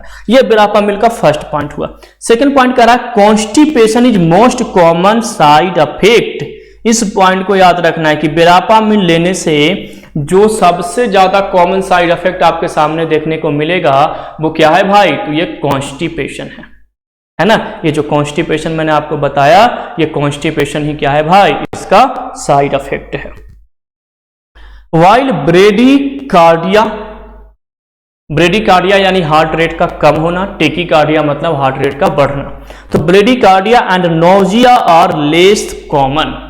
हार्ट रेट कम होता है, मैंने यहां पर भी पॉइंट लिखा है कि हार्ट रेट जनरली बहुत कम डिक्रीज होते हैं, तो ब्रेडिकार्डिया बहुत कम देखने को मिलेगा और नोजिया वगैरह भी कम देखने को मिलता है। लेकिन कॉन्स्टिपेशन जो है वो साइड इफेक्ट, सबसे बड़ा साइड इफेक्ट है वेरापामिल के साथ। नेक्स्ट बेटा, it should not be used along with other cardiac depressants. Other cardiac depressants के साथ इसको आप यूज नहीं कर सकते हैं क्योंकि ये भी कार्डियक को डिप्रेस करता है, हार्ट रेट को कम करता है, कार्डियक आउटपुट पे थोड़ा सा इंपैक्ट डालता है। तो कार्डियक डिप्रेजेंट जो ड्रग होंगे, जो कार्डियक साइकिल को या कार्डियक हार्ट रेट को जो कम करने वाले जो ड्रग्स हैं, तो उन ड्रग्स के साथ आप इस ड्रग्स को यानी वेरापामिल्स को आप यूज नहीं कर सकते हैं। चलिए नेक्स्ट पॉइंट पर आते हैं। Verapamil managed hypertensive patient with diabetes mellitus and bilateral renal artery stenosis. Diabetes mellitus वाले पेशेंट में अगर हाइपरटेंशन है तो उस केस में भी हम वेरापामिल दे सकते हैं, और बाइलेटरल जो स्टेनोसिस है, रीनल आर्टरी स्टेनोसिस, उस केस में भी हम दे सकते हैं। ये मैंने आपको बताया था कल वाली क्लास में यानी पार्ट 3 में कि बाइलेटरल रीनल आर्टरी स्टेनोसिस क्या होता है बेटा, तो आर्टरी जो रीनल्स में है उनके अंदर क्या हो जाना, नैरो हो जाना, उसके डायमीटर्स कम हो जाना, स्टेनोसिस का सबसे बड़ा रीजन है। नेक्स्ट है verapamil block cardiac calcium channel. Heart के अंदर जो कैल्शियम चैनल है बेटा उसको ब्लॉक करता है। फ्रीक्वेंटली डिपेंडेंट, देखो वेरापामिल क्या है भाई, वैसे भी कैल्शियम चैनल ब्लॉकर है और L type calcium channel blocker है। मैंने आपको आगे अभी एल टाइप में दिखाया था, और एल टाइप कहां पे प्रेजेंट है, हार्ट में, तो इसलिए यहां पर ये पॉइंट दिया गया है। नेक्स्ट पॉइंट है जो डिल्टियाजिम से है, तो diltiazem dilates coronaries and should not be given patient with pre existing sinus and myocardial disease. जिसको मायोकार्डियल डिजीज हुई है, जिसको साइनस है, उसको हम डिल्टियाजिम नहीं देते हैं। और ये कोरोनरीज को क्या करता है बेटा, जो कोरोनरीज हैं, अपने कोरोनरी आर्टरी जो हैं, उनको ये डायलेट करने के लिए क्या होते हैं, रिस्पॉन्सिबल होते हैं डिल्टियाजिम। ये डिल्टियाजिम का इंपॉर्टेंट क्या है भाई, प्रॉपर्टी है, जो आपको क्या करना है, याद रखना है। चलिए नेक्स्ट ड्रग है पर बेटा नीफेडिफिन। नीफेडिफिन क्या है, तो the action is arteriolar dilation. Artery को ये भी डायलेट करता है as like verapamil. Total peripheral resistance decrease, जैसे ही हमने आर्टरी में डायलेशन किया, टीपीआर यानी टोटल पेरिफेरल रेजिस्टेंस डिक्रीज हुआ, उसके कारण बीपी डिक्रीज हो गया, यानी बीपी लो हो गया, बीपी फॉल्स हो गया, हाइपरटेंशन ठीक हो गया। It does not depress sinoatrial node और AV conduction. Verapamil AV conductions पे भी इंपैक्ट डालता था, जबकि नीफेडिफिन उस पे कोई इंपैक्ट नहीं डालता है। But in heart it produce tachycardia. वो हार्ट में ब्रेडिकार्डिया कॉज कर रहा था, कौन भाई, वेरापामिल। अब ये हार्ट में टेकिकार्डिया, टेकिकार्डिया का मतलब है हार्ट रेट का बढ़ना। इंक्रीज कॉन्ट्रैक्टिलिटी, कॉन्ट्रैक्टिलिटी यानी कि पॉजिटिव आपको क्या होगा, पॉजिटिव यहां पर आपको आइनोट्रोपिक इफेक्ट देखने को, क्रोनोट्रोपिक, आइनोट्रोपिक, ड्रोनोट्रोपिक इफेक्ट देखने को मिल सकते हैं। एंड कार्डियक आउटपुट, तो देखो टेकीकार्डिया, हार्ट रेट बढ़ेगा तो ऑब्वियसली कार्डियक आउटपुट भी इंक्रीज होगा, और कार्डियक आउटपुट इंक्रीज होगा तो इंक्रीज होने का मतलब है कि कॉन्ट्रैक्टिलिटी भी क्या हुआ, इंक्रीज हुआ। जितना ज्यादा कॉन्ट्रैक्शन होगा उतना ज्यादा क्या होगा, देखो जितना ज्यादा हार्ट रेट का मतलब क्या है, contraction and relaxation. One contraction one relaxation of heart is known as one heart rate. तो हार्ट रेट बढ़ा यानी कॉन्ट्रैक्शन बढ़ा, कॉन्ट्रैक्शन रिलैक्सेशन, और जितना ज्यादा हार्ट रेट कॉन्ट्रैक्ट रिलैक्स करेगा उतना ज्यादा कार्डियक आउटपुट यानी कि ब्लड उतना ज्यादा पंप आउट होगा। तो ये चीजें आपको कोरिलेट करना है। नेक्स्ट बेटा उसी से रिलेटेड और भी कॉन्सेप्ट हैं अपना निफेडिपिन से रिलेटेड, जैसे कि ankle oedema and palpitation seen as adverse effect. Ankle oedema और पैल्पिटेशंस आपको एडवर्स इफेक्ट के रूप में क्या हो सकते हैं, देखने को मिल सकते हैं निफेडिपिन के साथ। तो वेरापामिन के साथ आपका सबसे बड़ा साइड इफेक्ट क्या था भाई, तो कॉन्स्टिपेशन। यहां पर आपको एंकल एडिमा और क्या देखने को मिल सकता है, palpitation. It has been safely administered with beta blocker and digoxin. Digitoxin cardiac congestive heart failure में आपको डिजिटैलिस वाले ड्रग्स हैं बेटा, फार्माकोग्नोसी वाले कार्डियक ग्लाइकोसाइड्स हैं। तो कार्डियक ग्लाइकोसाइड के साथ और बीटा ब्लॉकर के साथ आप निफेडिपिन ड्रग को क्या कर सकते हो, दे सकते हो, सेफली एडमिनिस्टर्ड कर सकते हो पेशेंट को। नेक्स्ट है nifedipine inhibit insulin release from pancreas. Pancreas से इंसुलिन के रिलीज को ये क्या करता है, इनहिबिट करता है। At high dose it can increase the frequency of angina pectoris. देखो हाई डोज में ये एंजाइना पेक्टोरिस को भी ये प्रमोट करेगा, एक कार्डियक डिसऑर्डर है एंजाइना पेक्टोरिस, और साथ ही साथ इंसुलिन के रिलीज को भी पैनक्रियाज से क्या करेगा, इनहिबिट करेगा। और इंसुलिन की रिलीज अगर ये इनहिबिट हुआ तो इंसुलिन की क्या हो जाएगी, ब्लड के अंदर इनसफिशियंसी, तो शुगर का लेवल क्या हो जाएगा, इंक्रीज हो जाएगा। यानी डायबिटिक पेशेंट के लिए थोड़ा सा यहां पर क्या है जी, खतरा है। नेक्स्ट पॉइंट है bye it's relaxant effect on bladder. Bladder पे भी ये रिलैक्स प्रॉपर्टी शो करता है, रिलैक्सेशन शो करता है। Nifedipine can increase urine voiding difficulty. देखो ब्लैडर को ये क्या करता है, रिलैक्स, तो ज्यादा से ज्यादा यूरिन क्या होगा, वहां पर स्टोर होगा, तो उस कारण से यूरिन वॉइडिंग डिफिकल्टी आपको फेस करने को मिल सकती है। ये भी एक एडवर्स इफेक्ट आपको देखने को मिल सकता है निफेडिपिन के साथ। नेक्स्ट है nifedipine is an alternative drugs for pre mature labour. जो प्री मैच्योर लेबर होते हैं यानी कि जैसे मान के चलो 9 मंथ में जनरली बेबी बर्थ होता है, लेकिन किसी प्रेग्नेंट वुमन को 7 मंथ में हो जाता है, 8 मंथ में हो जाता है, 8.5 मंथ में हो जाता है। तो उस केस में जो लेबर होते हैं, जो पेन होते हैं डिलीवरी के टाइम पे, तो उस डिलीवरी के टाइम पे जो पेन होते हैं उस केस में निफेडिपिन का रोल बहुत बढ़ जाता है, उस समय आप निफेडिपिन यूज कर सकते हो। नेक्स्ट है अम्लोडिपिन। नेक्स्ट ड्रग है amlodipine. Amlodipine oral bioavailability is higher and more consistent. Amlodipine बहुत ही ज्यादा यूज होता है बेटा बीपी में, ब्लाइंड ड्रग है सबसे ज्यादा। अगर आप देखोगे ना कि अगर किन्हीं को बीपी की प्रॉब्लम है तो मैक्सिमम घर में एम्लोडिपिन ही मेडिसिन आती है। तो एम्लोडिपिन की क्योंकि ओरल बायो अवेलेबिलिटी उसकी बहुत अच्छी है और कंसिस्टेंट है, वो ड्रग जो है वो कंसिस्टेंट है। तो किसी के भी घर में अगर बीपी के पेशेंट होंगे तो उनके यहाँ एम्लोडिपिन ही सबसे पहले डॉक्टर क्या करता है, उसको प्रिस्क्राइब करता है। 2 mg 4 mg ऐसे एम्लोडिपिन वहां पर ड्रग्स आते हैं। नेक्स्ट है बेटा felodipine also use in the treatment of Raynaud disease. यहां पर देखो एक डिजीज है रेनॉड। रेनॉड डिजीज का मतलब है फीलिंग लाइक अ कूल, आपको ठंड महसूस होगा कभी यानी कि शिवर आप फील करोगे, तो उससे हम क्या बोलते हैं, रेनॉड डिजीज। तो उस केस में भी हम इसको क्या करते हैं, फेल्डोडिपिन को यूज करते हैं। Nitrodipine has been shown to release nitrous oxide from the endothelium and inhibit cyclic AMP phosphodiesterase। ये यानी कि जो नाइट्रोडिपिन है इसके पास कौन सी प्रॉपर्टी आ गई, वेसोडाइलेटर वाली प्रॉपर्टी। वेसोडाइलेटर का काम क्या था, नाइट्रोप्रूसाइड हाइड्रोक्सीजिन जो हमने ड्रग यूज किया था, अभी हमने पढ़ा था प्रीवियस क्लास में, तो उसमें मैंने बताया था कि नाइट्रस ऑक्साइड को रिलीज करते हैं जिसके कारण क्या था। अच्छा इंडोथीलियम लेयर कहां पर है, ब्लड वेसल्स, तो ब्लड वेसल्स के इंडोथीलियम लेयर से ये रिलीज होंगे। नाइट्रस ऑक्साइड आएगा तो ब्लड वेसल्स को क्या करेगा, डायलेट करेगा, बीपी ऑटोमेटिक क्या हो जाएगी, लो हो जाएगी, क्योंकि आपने पाइप को ही क्या कर दी है, तो उसको डायलेट कर दिया, उसके डायमीटर्स को इंक्रीज कर दिया। इसके अलावा ये साइक्लिक एएमपी फॉस्फोडाइस्टरेज एंजाइम को भी क्या करता है, इनहिबिट करता है एज लाइक वैसोडाइलेटर्स। नेक्स्ट है बेटा calcium channel blocker are use in angina pectoris. इसको एंजाइना पेक्टोरिस में भी यूज करते हैं, लेकिन कुछ ड्रग को छोड़ करके। जैसे अभी हम लोगों ने जो सेकंड ड्रग यहाँ पर डिस्कस कर रहे थे निफेडिपिन, इसको एंजाइना पेक्टोरिस में नहीं यूज करते हैं, लेकिन कुछ ड्रग को छोड़ करके यहाँ पर हम क्या कर सकते हैं, यूज कर सकते हैं। तो एंजाइना पेक्टोरिस जैसे लेसिडिपिन नोट यूज, यहाँ पर लेसिडिपिन को छोड़ करके क्या है बेटा, आप यूज कर सकते हो। मायोकार्डियल इस्चेमिया में भी यूज कर सकते हैं, हाइपरटेंशन में यूज करते हैं, कार्डियक एरिथमिया में यूज कर सकते हैं, हाइपरट्रोफी कार्डियोमोपैथी में भी इसको क्या कर सकते हैं, यूज कर सकते हैं। यानी कि कैल्शियम चैनल ब्लॉकर का यूज जो है वो मल्टीटास्किंग या मल्टीपर्पस है in the case of cardiac disorder, note other disorder. यहाँ पर जितने भी डिसऑर्डर अपन देखें, चाहे मायोकार्डियल इस्चेमिया हो, हाइपरटेंशन हो, कार्डियक एरिथमिया हो, हाइपरट्रोफिक हो, ये सभी के सभी क्या है बेटा, तो हार्ट से रिलेटेड डिसऑर्डर हैं। तो इन डिसऑर्डर में आप क्या कर सकते हो, calcium channel blockers drug use कर सकते हो। तो ये तो कॉन्सेप्ट कंप्लीट हो गया जी अपना कैल्शियम चैनल ब्लॉकर से रिलेटेड।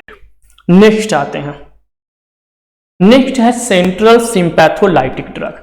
सेंट्रल सिंपैथोलाइटिक ड्रग में क्या क्या है भाई, तो these drugs reduce sympathetic outflow from vasopressor center in brainstem। Brain stem से के जो वेसोप्रेशर सेंटर है वहां से सिंपैथेटिक आउटफ्लो को ये क्या करता है, रिड्यूस करता है। सेंट्रल सिंपैथोलाइटिक, सिंपैथोलाइटिक नाम में ही क्लियर है, लाइटिक का देखो यहां पर मीनिंग है सिंपैथोलाइटिक, क्या है भाई, सिंपैथोलाइटिक। लाइटिक का मतलब क्या होता है बेटा, लाइटिक का मतलब होता है ब्रेकडाउन, क्या होता है, ब्रेकडाउन। और सिंपैथेटिक का मतलब क्या है, एड्रीनर्जिक सिस्टम। और एड्रीनर्जिक यानी कि अल्फा एंड बीटा ब्लॉकर, इन दोनों का फंक्शन क्या है, तो ये बीपी को इंक्रीज करते हैं, आपको मालूम है। तो ये ड्रग जो है सिंपैथोलाइटिक है, यानी कि इस एड्रीनर्जिक सिस्टम को ब्लॉक करेंगे, लाइसिस करेंगे, यानी बीपी को कम करेंगे, अल्फा और बीटा रिसेप्टर को क्या करेंगे, ब्लॉक करेंगे। तो ये कैसे करते हैं भाई, तो सेंट्रल सिंपैथोलाइटिक जो ड्रग है ये एक्चुअली ब्रेन स्टेम में सिंपैथेटिक आउटफ्लो को क्या करता है, रिड्यूस करता है, कम करता है। अल्फा रिसेप्टर फंक्शन, अब देखो अल्फा 2 रिसेप्टर, वहां पर अल्फा 1 रिसेप्टर अपन पढ़े थे, अल्फा 2 रिसेप्टर का देखो फंक्शन क्या है। ये फंक्शन मैं इसलिए बता रहा हूं क्योंकि यहाँ पर जो ड्रग एक्ट होंगे ना, क्लोनिडिपिन, मिथाइल डोपा, ये सारे ड्रग जो होंगे ये उसी से रिलेटेड है, तो ये फंक्शन पढ़ना बहुत जरूरी है। तो अल्फा 2 रिसेप्टर का फर्स्ट फंक्शन है inhibitions of transmitter release vasoconstriction. Alpha 2 receptor vasoconstriction को क्या करता है, इनहिबिट करता है। डिक्रीज सेंट्रल सिंपैथेटिक आउटफ्लो, इसको डिक्रीज करता है। डिक्रीज इंसुलिन रिलीज, इसके अलावा प्लेटलेट एग्रीगेशंस को क्या करता है, प्रमोट करता है। अब क्लोनिडिन क्या करता है, तो act as a partial agonist on alpha 2 receptor. Alpha 2 receptor के ऊपर यह as a partial agonist bind करता है। That's why it decrease sympathetic outflow, तो we will seen fall in BP and bradycardia, bradycardia यानी हार्ट रेट का कम होना। Alpha 2 receptor stimulation is responsible for sedation. देखो अल्फा 1 और अल्फा 2 दो रिसेप्टर है। अल्फा 1 क्या करता है, ब्लड वेसल्स में वेसो कॉन्स्ट्रिक्शन, और वेसो कॉन्स्ट्रिक्शन होने के कारण बीपी क्या हो गई, बढ़ गई। अल्फा 2 क्या करता है बेटा, ब्लड वेसल्स में डायलेशन, क्या करता है, डायलेशन, वेसो डायलेशन, और वेसो डायलेशन के कारण बीपी क्या हो गई, कम हो गई। तो अल्फा 2 जो है बेटा अल्फा 1 के अपोजिट काम करता है, इसी का तो हम बेनिफिट्स उठा रहे हैं।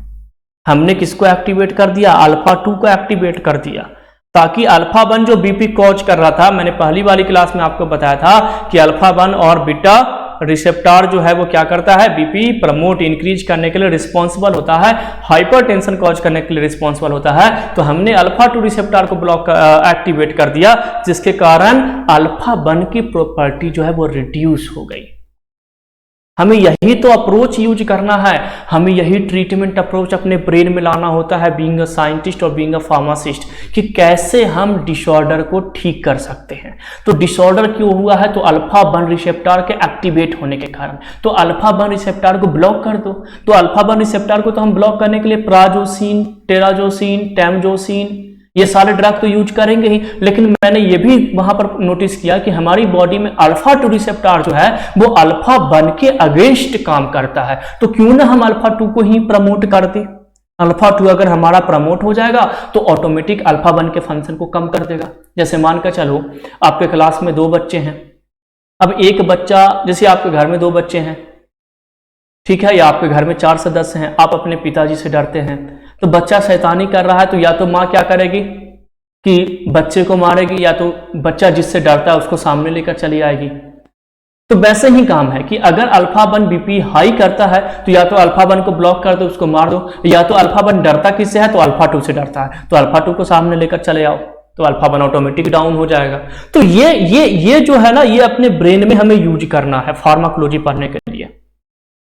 इतना आसान नहीं है बेटा फार्मेसी। आप 4 साल में पास हो जाओगे, यूनिवर्सिटी आपको पास कर देगी, डिग्री भी मिल जाएगा, ऑनर्स की डिग्री मिल जाएगी, हो सकता है आप अवार्ड भी जीत जाओगे, गोल्ड मेडल, सिल्वर मेडल, बहुत सारी चीज़ें आपके कॉलेज में। लेकिन फार्मेसी इतना आसान नहीं है बेटा, हमें बहुत ही बेसिक कॉन्सेप्ट से काम करने होते हैं। ये तो मैं 5th सेमेस्टर का फार्माकोलॉजी उठाया हूँ, नहीं तो मैं 4th सेमेस्टर से अगर आपको मैं पढ़ाता तो इतना बेसिक कॉन्सेप्ट, बहुत सारे बेसिक कॉन्सेप्ट तो मैं छोड़ करके आगे बढ़ रहा हूँ, क्योंकि बहुत लंबी क्लास हो जाएगी अपनी, है ना। और पढ़ने वाले बच्चे सोचते हैं यार जल्दी जल्दी चीज़ें मिल जाए, तो जल्दी जल्दी के चीज़ों में मत रहना बेटा, अच्छे से पढ़ो। और इतना मजा आएगा फार्माकोलॉजी, जब आप पूरी फार्माकोलॉजी हमसे पढ़ लोगे तो आपको फार्माकोलॉजी मतलब जो नॉलेज है ना फार्मेसी का मतलब क्या है, स्टडी ऑफ मेडिसिन। और मेडिसिन की स्टडी कहाँ पे करते हैं, फार्माकोलॉजी में। यानी बगैर फार्माकोलॉजी का तो हम फार्मासिस्ट बन ही नहीं सकते।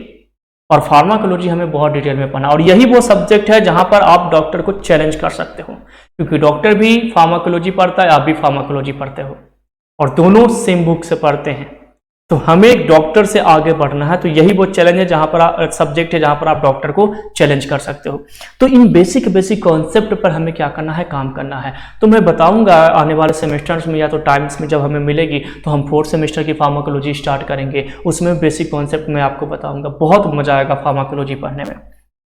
जो जूनियर्स होंगे उनको आप सजेस्ट कीजिए कि हमारे जो चैनल्स हैं उसको लाइक करें, सब्सक्राइब करें, उसको शेयर कीजिए आप अपने सोशल मीडिया पे। बहुत ही जल्द मैं एक अनाउंसमेंट के साथ फेसबुक पे आऊँगा बेटा, है ना। और फेसबुक पे अनाउंसमेंट जो होगी वो बहुत बड़ी अनाउंसमेंट होगी हमारी, अब तक की फार्मा प्रोफेशन की सबसे बड़ी अनाउंसमेंट। बहुत बड़े एक जो हमारा एक विश है बेटा, हम एक बहुत बड़े प्रोजेक्ट पे काम कर रहे हैं फार्मेसी के लिए, और वो भी फ्री एजुकेशन पॉलिसी के बैनर में। हम फ्री में सारी चीज़ें देंगे, फार्मा प्रोफेशंस की दुनिया ही हम चेंज करने वाले हैं, है ना। तो आप मेरे साथ बने रहे हैं, वो सब चीज़ें अपन बाद में भी करेंगे। आज अपन अभी क्लास को ये कंप्लीट करते हैं। चलिए, तो कहाँ पर थे जी, तो ये सेडेशंस वगैरह क्या करेंगे, कॉज करेंगे। नेक्स्ट पॉइंट पर आते हैं, क्लोनिडीन। क्लोनिडीन का इंपॉर्टेंट पॉइंट क्या है बेटा, तो एक्ट एज अ पार्शियल, हाँ ये वाला पॉइंट तो अपन डिस्कस कर लिए कि पार्शियल एगोनिस्ट काम करेगा। सेकंड पॉइंट है clonidine also bind to non adrenergic receptor. ये एड्रीनर्जिक रिसेप्टर अल्फा 1 पर तो बाइंड करेगा ही करेगा, ये नॉन एड्रीनर्जिक रिसेप्टर पे ही बाइंड करेगा, that is imidazoline receptor mediate anti hypertensive action. तो देखो क्लोनिडीन एड्रीनर्जिक रिसेप्टर पे भी काम करता है और नॉन एड्रीनर्जिक रिसेप्टर पे भी काम करेगा। नॉन एड्रीनर्जिक रिसेप्टर पे कहां पे काम करता है, तो इमिडाजोलिन रिसेप्टर पे ये काम करता है, और ये इमिडाजोलिन रिसेप्टर जो है बीपी को कम करने के लिए क्या होते हैं, रिस्पॉन्सिबल होते हैं। तो याद रखना है क्लोनिडीन जो है इमिडाजोलिन रिसेप्टर और एड्रीनर्जिक रिसेप्टर दोनों पे क्या करते हैं, फंक्शन करते हैं। एड्रीनर्जिक के अल्फा 2 रिसेप्टर को एक्टिवेट करेगा, जिसके कारण अल्फा 1 रिसेप्टर की प्रॉपर्टी जो है वो क्या हो जाएगी, रिड्यूस हो जाएगी। चलिए नेक्स्ट है, by oral route clonidine decrease BP. Oral route से अगर हम देते हैं, देखना समझना इस पॉइंट को, ओरल रूट से देते हैं तो ये क्या करेगा, बीपी को डिक्रीज करेगा। Because of clonidine has lower plasma level. Plasma level यानी कि जो साइलेंट रिसेप्टर पे जो बाइंडिंग करने की कैपेसिटी है वो इसकी कम है। And lower intrinsic activity on alpha 2 beta receptor. While IV route, देखो अगर हम ओरल रूट से देते हैं तो प्लाज्मा बाइंडिंग कैपेसिटी कम है, इसलिए क्या करेगा भाई, तो बीपी को लो करेगा। लेकिन अगर आप इंट्रावेनस रूट से देते हो तो क्लोनिडीन इंक्रीज बीपी। अगर आप आईवी रूट से देते हो तो बीपी इंक्रीज करेगा। क्यों करेगा, तो because of high plasma concentration it activate alpha 2 beta receptor that cause vasoconstriction. Alpha 2A और अल्फा 2B दो रिसेप्टर है बेटा। अगर हम क्लोनिडीन को ओरली देते हैं तो प्लाज्मा कंसंट्रेशन या प्लाज्मा बाइंडिंग, या तो जिसको हम बोलते हैं साइलेंट रिसेप्टर बाइंडिंग कैपेसिटी, इसके कम होने के कारण वहां पर क्या करेगा, बीपी लो करेगा। लेकिन अगर आप आईवी देते हो तो प्लाज्मा कंसंट्रेशन बाइंडिंग इसकी अच्छी होती है इंट्रावेनस रूट में, जिस कारण से अल्फा 2B रिसेप्टर को क्या करेगा, एक्टिवेट करेगा। तो वहां पर ये क्या करेगा, बीपी राइज करेगा। तो याद करना है कि अगर हम ओरली देंगे तो क्लोनिडीन बीपी को लो करेगा, और अगर देखो जैसे ये मेडिसिन से अपना क्लोनिडीन याद करेंगे और नोटबुक में लिखेंगे भी। अगर हम ओरल रूट से देते हैं तो ये क्या करेगा बेटा, बीपी को लो करेगा, डिक्रीज करेगा। और अगर हम इसको इंट्रावेनस रूट से देते हैं तो ये बीपी को क्या करेगा, इंक्रीज करेगा। ये पॉइंट आपको क्या करना है, याद रखना है। चलिए नेक्स्ट पॉइंट पर आते हैं। Clonidine reduced release of renin in kidney. Clonidine kidney से रेनिन, मैंने आपको सेकंड क्लास में आपको बताया था कि रेनिन एक एंजाइम है जो जेजी सेल ऑफ किडनी से क्या होता है, रिलीज होता है। जक्टा ग्लोमेरुलर सेल जो किडनी में प्रेजेंट होते हैं उससे वो क्या होता है, रिलीज होता है। तो वही है, clonidine reduced release of renin in kidney due to decrease sympathetic outflow. Sympathetic outflow decrease होने के कारण इसको क्या करता है बेटा, ये उसको रेनिन एंजाइम्स को रिलीज होने से इनहिबिट करता है। नेक्स्ट पॉइंट है सेडेशन। सेडेशन आपका हो गया जीरोस्टोमिया। जीरोस्टोमिया का मतलब होता है बेटा ड्राई माउथ, माउथ ड्राई होना। जैसे होता है ना यार, बहुत सूखा सूखा फील हो रहा है, पानी कितना भी पी रहे हैं लेकिन माउथ जो अपनी है वो ड्राई है, तो उसको हम बोलते हैं जीरोस्टोमिया। टर्म्स पे हमेशा फोकस करो, है ना। सेडेशन का मतलब तो आपको मालूम है, इनहिबिटरी प्रॉपर्टी, यानी कि काम डाउन अफेक्ट, है ना। Mental depression, constipation, impotency. Impotency का मतलब होता है बेटा स्पर्म सेल का बनना बंद हो जाना, यानी कि इरेक्शंस ऑफ पेनिस रिड्यूस होना। तो यही है sedations, xerostomia, mental depression, constipation, impotency में be seen as a side effect with clonidine. Clonidine का ये कुछ क्या है भाई, साइड इफेक्ट है। Note, xerostomia means dryness of mouth, nose and eye. देखो मैंने बताया था, और ये बुक में इसलिए मैं सारी चीजों को दे रखा हूं। जो टर्म्स कॉम्प्लिकेटेड है ना, वो ऑलरेडी इस बुक में मैं मेंशन कर दिया हूं, ताकि आपको कहीं दूसरे जगह जैसे आप बुक पढ़ो तो आपको समझ में आए कि एक टर्म्स कहना क्या चाहता है। चलिए अब आते हैं नेक्स्ट जो मेडिसिन है बेटा, methyl dopa.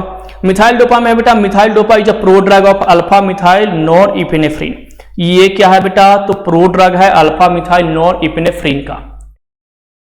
Formed in brain, brain में बनता है बेटा। Act on alpha 2 receptor. Alpha 2 receptor जो एड्रेनर्जिक सिस्टम का है उस पर ये एक्ट करता है as a selective agonist and decrease sympathetic outflow. मैंने बताया ना कि अल्फा 1 बीपी को बढ़ाने के लिए रिस्पॉन्सिबल है और अल्फा 2 बीपी को ब्लॉक करने के लिए। अल्फा 2 जो है अल्फा 1 को ब्लॉक करने के लिए रिस्पॉन्सिबल है। तो अल्फा 1 ही ब्लॉक हो जाएगा तो बीपी ऑटोमेटिक क्या हो जाएगी, डिक्रीज हो जाएगी। तो ये इसकी प्रॉपर्टी है। In large dose methyl dopa inhibit dopa decarboxylase. Large dose में methyl dopa dopa decarboxylase. अब ये डोपा डी कार्बोक्सिलेज क्या है, तो आपने 4th सेमेस्टर में फार्माकोलॉजी में पढ़ा होगा। एड्रीनलिन और एड्रीनलिन जब बनते हैं तो वहां पर एक एंजाइम का रोल होता है जिसको डोपा से जो डोपामिन में कन्वर्ट करता है, उस एंजाइम का नाम है डोपा डी कार्बोक्सिलेज। तो उस एंजाइम को ये क्या करते हैं, यहां पर इनहिबिट करते हैं। Enzyme that's by decrease nor adrenaline synthesis. देखो फिनाइल एलेनिन से क्या बनता है बेटा, आगे जाकर के डोपा। डोपा से क्या बनता है भाई, तो यहां पर मैं आपको बता दूं, आपने 4th सेमेस्टर में पढ़ा होगा। डोपा से बनता है डोपामाइन, और डोपामाइन से फिर क्या बनता है, एड्रीनलिन या तो नॉर एड्रीनलिन। वैसे नॉर एड्रीनलिन यहां पे बनता है और उसके बाद क्या बनता है, एड्रीनलिन। ठीक है। अब डोपा से डोपामिन जब बनता है तो यहां पर एक एंजाइम है जिसका नाम है डोपा डीकार्बोक्सिलेज। क्या है, डोपा डीकार्बोक्सिलेज। इस एंजाइम को अगर हम ब्लॉक कर देंगे डोपा डीकार्बोक्सिलेज के, तो आगे जाकर के डोपामिन बनना बंद, नॉर एड्रीनलिन बनना बंद, एड्रीनलिन बनना बंद। एड्रीनलिन जब तक नहीं बनेगा तब तक अल्फा और बीटा रिसेप्टर भी क्या हो जाएगा, ब्लॉक। यानी ऑटोमेटिक जो बीपी राइज करने वाले जो एजेंट थे उन्हीं को हमने क्या कर दिया, खत्म कर दिया, क्योंकि हमने वो एंजाइम्स को मार दिया। तो यहां पर वो एंजाइम्स को इनहिबिट करने के कारण एड्रीनलिन नॉर एड्रीनलिन की सिंथेसिस क्या हो जाएगी, कम हो जाएगी। नेक्स्ट है पॉजिटिव कुम टेस्ट अकर्स 1 of 6%। तो पॉजिटिव टेस्ट एक है बेटा, मतलब कुंभ टेस्ट जो है वो लगभग 6 में से 1% के अंदर देखने को मिलता है कि वो पॉजिटिव देते हैं। Few develop haemolytic anaemia, thrombocytopenia. Thrombocytopenia का मतलब होता है प्लेटलेट्स का कम होना। And lupus syndrome, lupus syndrome का मतलब होता है अर्थराइटिस रिलेटेड ये सिम्टम्स है बेटा। ज्वाइंट में पेन होते हैं, हमारी बॉडी की जो इम्यून सिस्टम है हमारे अगेंस्ट काम करने लगती है, उसी को हम लूपस सिंड्रोम बोलते हैं। अकर विथ मिथाइल डोपा, यानी मिथाइल डोपा के साथ आपको क्या देखने को मिलेगा कि लगभग हर 6 में से 1% के अंदर पॉजिटिव कुम टेस्ट देखने, मतलब कुम टेस्ट जो है वो पॉजिटिव आता है। इसके अलावा यहाँ पर कुछ हेमोलिटिक एनीमिया एडवर्स इफेक्ट देखने को मिल सकता है इस ड्रग के साथ। थ्रोम्बोसाइटोपिनिया यानी कि आपको प्लेटलेट्स की नंबर कम होगी। इसके अलावा लूपस सिंड्रोम यानी कि जॉइंट्स में पेन, अर्थराइटिस लाइक सिम्टम देखने को मिलेगा, और देखने को मिलेगा किसके साथ, मिथाइल डोपा मेडिसिन के साथ। तो ये आपका मिथाइल डोपा क्या हो गया बेटा, कंप्लीट हो गया। कोई डाउट है तो आप जो हमारे ऐप है उस पर आप मैसेज करके वो डाउट मेरे से पूछ सकते हैं चैट बॉक्स में जाकर, है ना। पर्सनल चैट बॉक्स, हमने ग्रुप चैट बॉक्स को प्राइवेसी में करके डाला है बेटा, क्योंकि हो सकता है बहुत सारे ऐसे भी बच्चे ऐड हों आप में से ही जो यहाँ पर कमेंट गलत भी कर सकते हैं या तो कुछ गलत तरीके से आ सकते हैं, तो इसलिए हमने वहाँ पे प्राइवेसी रखी है। लेकिन आप पर्सनल चैट बॉक्स से आकर के आप मेरे से बात कर सकते हो। रेनिन इनहिबिटर्स, रेनिन इनहिबिटर में एकमात्र ड्रग था एलिस्किरन। अपन याद किए थे कि रीन में भींगी, रेन में भींगी किरण। एलिस्किरन का फर्स्ट पॉइंट है, एलिस्किरन कॉम्पिटिटिवली ब्लॉक्स रेनिन एंजाइम। कैसा है भाई, कॉम्पिटिटिव इनहिबिटर। कॉम्पिटिटिव इनहिबिटर का मतलब है ये एलोस्टेरिक साइट पे बाइंड नहीं करेंगे, ये कहां पर जाएंगे, एक्टिव साइट पे बाइंड करेंगे, फाइट करेंगे और वहां पर क्या करेंगे, बाइंड होंगे। तो aliskiren competitively blocks renin enzyme. Second point है, combinations of renin inhibitors with ACE inhibitors. अगर आप रेनिन इनहिबिटर को एंजियोटेंसिन कन्वर्टिंग एंजाइम इनहिबिटर के साथ अगर कॉम्बिनेशंस में यूज करते हो, या तो एंजियोटेंसिन रिसेप्टर ब्लॉकर ड्रग के साथ, यानी कि एंजियोटेंसिन 1 रिसेप्टर ब्लॉकर के साथ अगर इसको यूज करते हैं तो produce greater fall in BP. अगर रेनिन एंजाइम्स को कैल्शियम चैनल, रेनिन इनहिबिटर्स को कैल्शियम चैनल ब्लॉकर ड्रग के साथ या एंजियोटेंसिन रिसेप्टर 1 ब्लॉकर एंटागोनिस्ट के साथ अगर आप कॉम्बिनेशंस में यूज करोगे तो बीपी वहां पर बहुत लो होने के चांसेस हो सकते हैं। नेक्स्ट है बेटा एलिस्किरन का second point, aliskiren reduce hypertensive left ventricular hypertrophy and benefit in congestive heart failure patient. देखो left ventricular hypertrophy, left ventricular hypertrophy का मतलब मैंने कल वाली भी क्लास में आपको बताया था, प्रीवियस क्लास में, कि लेफ्ट वेंट्रिकल जो हार्ट है, हार्ट में 4 चैम्बर होते हैं बेटा, ये 4 चैम्बर है हार्ट में, और ये जो है वो लेफ्ट वेंट्रिकल है। तो लेफ्ट वेंट्रिकल से ही ब्लड पंप आउट होता है। अगर यहाँ पर कुछ प्रॉब्लम्स होगी, यहाँ पर अगर ब्लड वेसल्स नैरो होंगे या तो मायोकार्डियल मसल्स यहाँ पर ठीक होंगे, तो उस कारण से ब्लड का पंप आउट जो है वो, ब्लड की आउटपुट जो है बेटा वो क्या होगा, डिक्रीज होगा, और आउटपुट डिक्रीज होगा तो हार्ट के ऊपर क्या पड़ेगा, एक इंपैक्ट पड़ेगा, एक प्रेशर पड़ेगा, उसी को हम क्या बोलते हैं बेटा, तो लेफ्ट वेंट्रिकल हाइपरट्रोफी हम कहते हैं, है ना, इन जनरल भाषा में मैंने आपको बताया। नेक्स्ट है बेटा mainly dyspepsia may be seen as a side effect with aliskiren. तो एलिस्किरन का मेन साइड इफेक्ट क्या है, डिस्पेप्सिया। अब ये डिस्पेप्सिया क्या है, टर्म्स पे हमें जाना है। पेप्सिया यानी कि पेप्सिन कहाँ पे प्रेजेंट होते हैं, तो अपर एब्डोमिनल रीजन में प्रेजेंट होते हैं। पेप्सिन पेप्सिनोजेन के फॉर्म में होते हैं। जैसे ही एसिडिक पीएच मिलता है तो पेप्सिन में कन्वर्ट होते हैं और वहां पर क्या करते हैं, प्रोटीन का डाइजेशन करते हैं। और समटाइम्स अगर प्रोटीन नहीं प्रेजेंट है तो जो सेल के प्रोटीनियस लेयर है उनको क्या करते हैं, ये लाइसिस करते हैं और वहां पर अल्सर कॉज करते हैं। तो डिस्पेप्सिया का मतलब होता है कि upper discomfort feel in upper region of abdomens, abdomens के अपर एरिया में डिस्कंफर्ट फील करना ही डिस्पेप्सिया कहलाता है।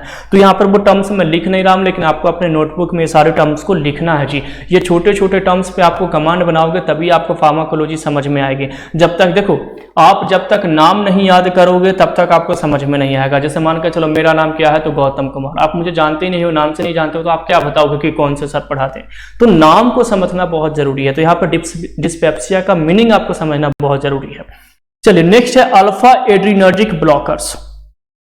अल्फा एड्रीनर्जिक ब्लॉकर में है बेटा, अब नेक्स्ट ड्रग पे आते हैं। तो फर्स्ट ड्रग है prazosin. Prazosin is selective alpha 1 antagonist, alpha 1 receptor पे एंटागोनिस्टिक प्रॉपर्टी शो करता है, which dilate both resistance and capacitance vessels. चाहे रेजिस्टेंस हो चाहे कैपेसिटेंस जो वेसल्स हो, दोनों को ये क्या करता है, डायलेट करता है। क्योंकि अच्छा ये ड्रग हम क्यों यूज कर रहे हैं, मैंने आपको पहले ही बताया था ट्रीटमेंट अप्रोच में, क्योंकि अल्फा रिसेप्टर बीपी को बढ़ाने के लिए रिस्पॉन्सिबल होता है। तो हम उस रिसेप्टर को ही ब्लॉक कर देते हैं तो बीपी ऑटोमेटिक क्या हो जाएगा, लो हो जाएगा। तो ये सारे टर्म्स मैं सेकंड वाले पार्ट में आपको बताया था, आप वहां पर जाकर के चीजों को देख सकते हैं। सेकंड पॉइंट है prazosin is primarily used as anti hypertensive drug, other use are Raynaud disease. ये रेनॉल्ड्स डिजीज में, रेनॉल्ड डिजीज क्या होता है, तो कूलिंग इफेक्ट होते हैं बेटा, तो रेनॉल्ड्स डिजीज में यूज करते हैं। And benign hypertrophy of prostate, prostate gland में ट्यूमर होना हाइपरट्रोफी कहलाता है बेटा।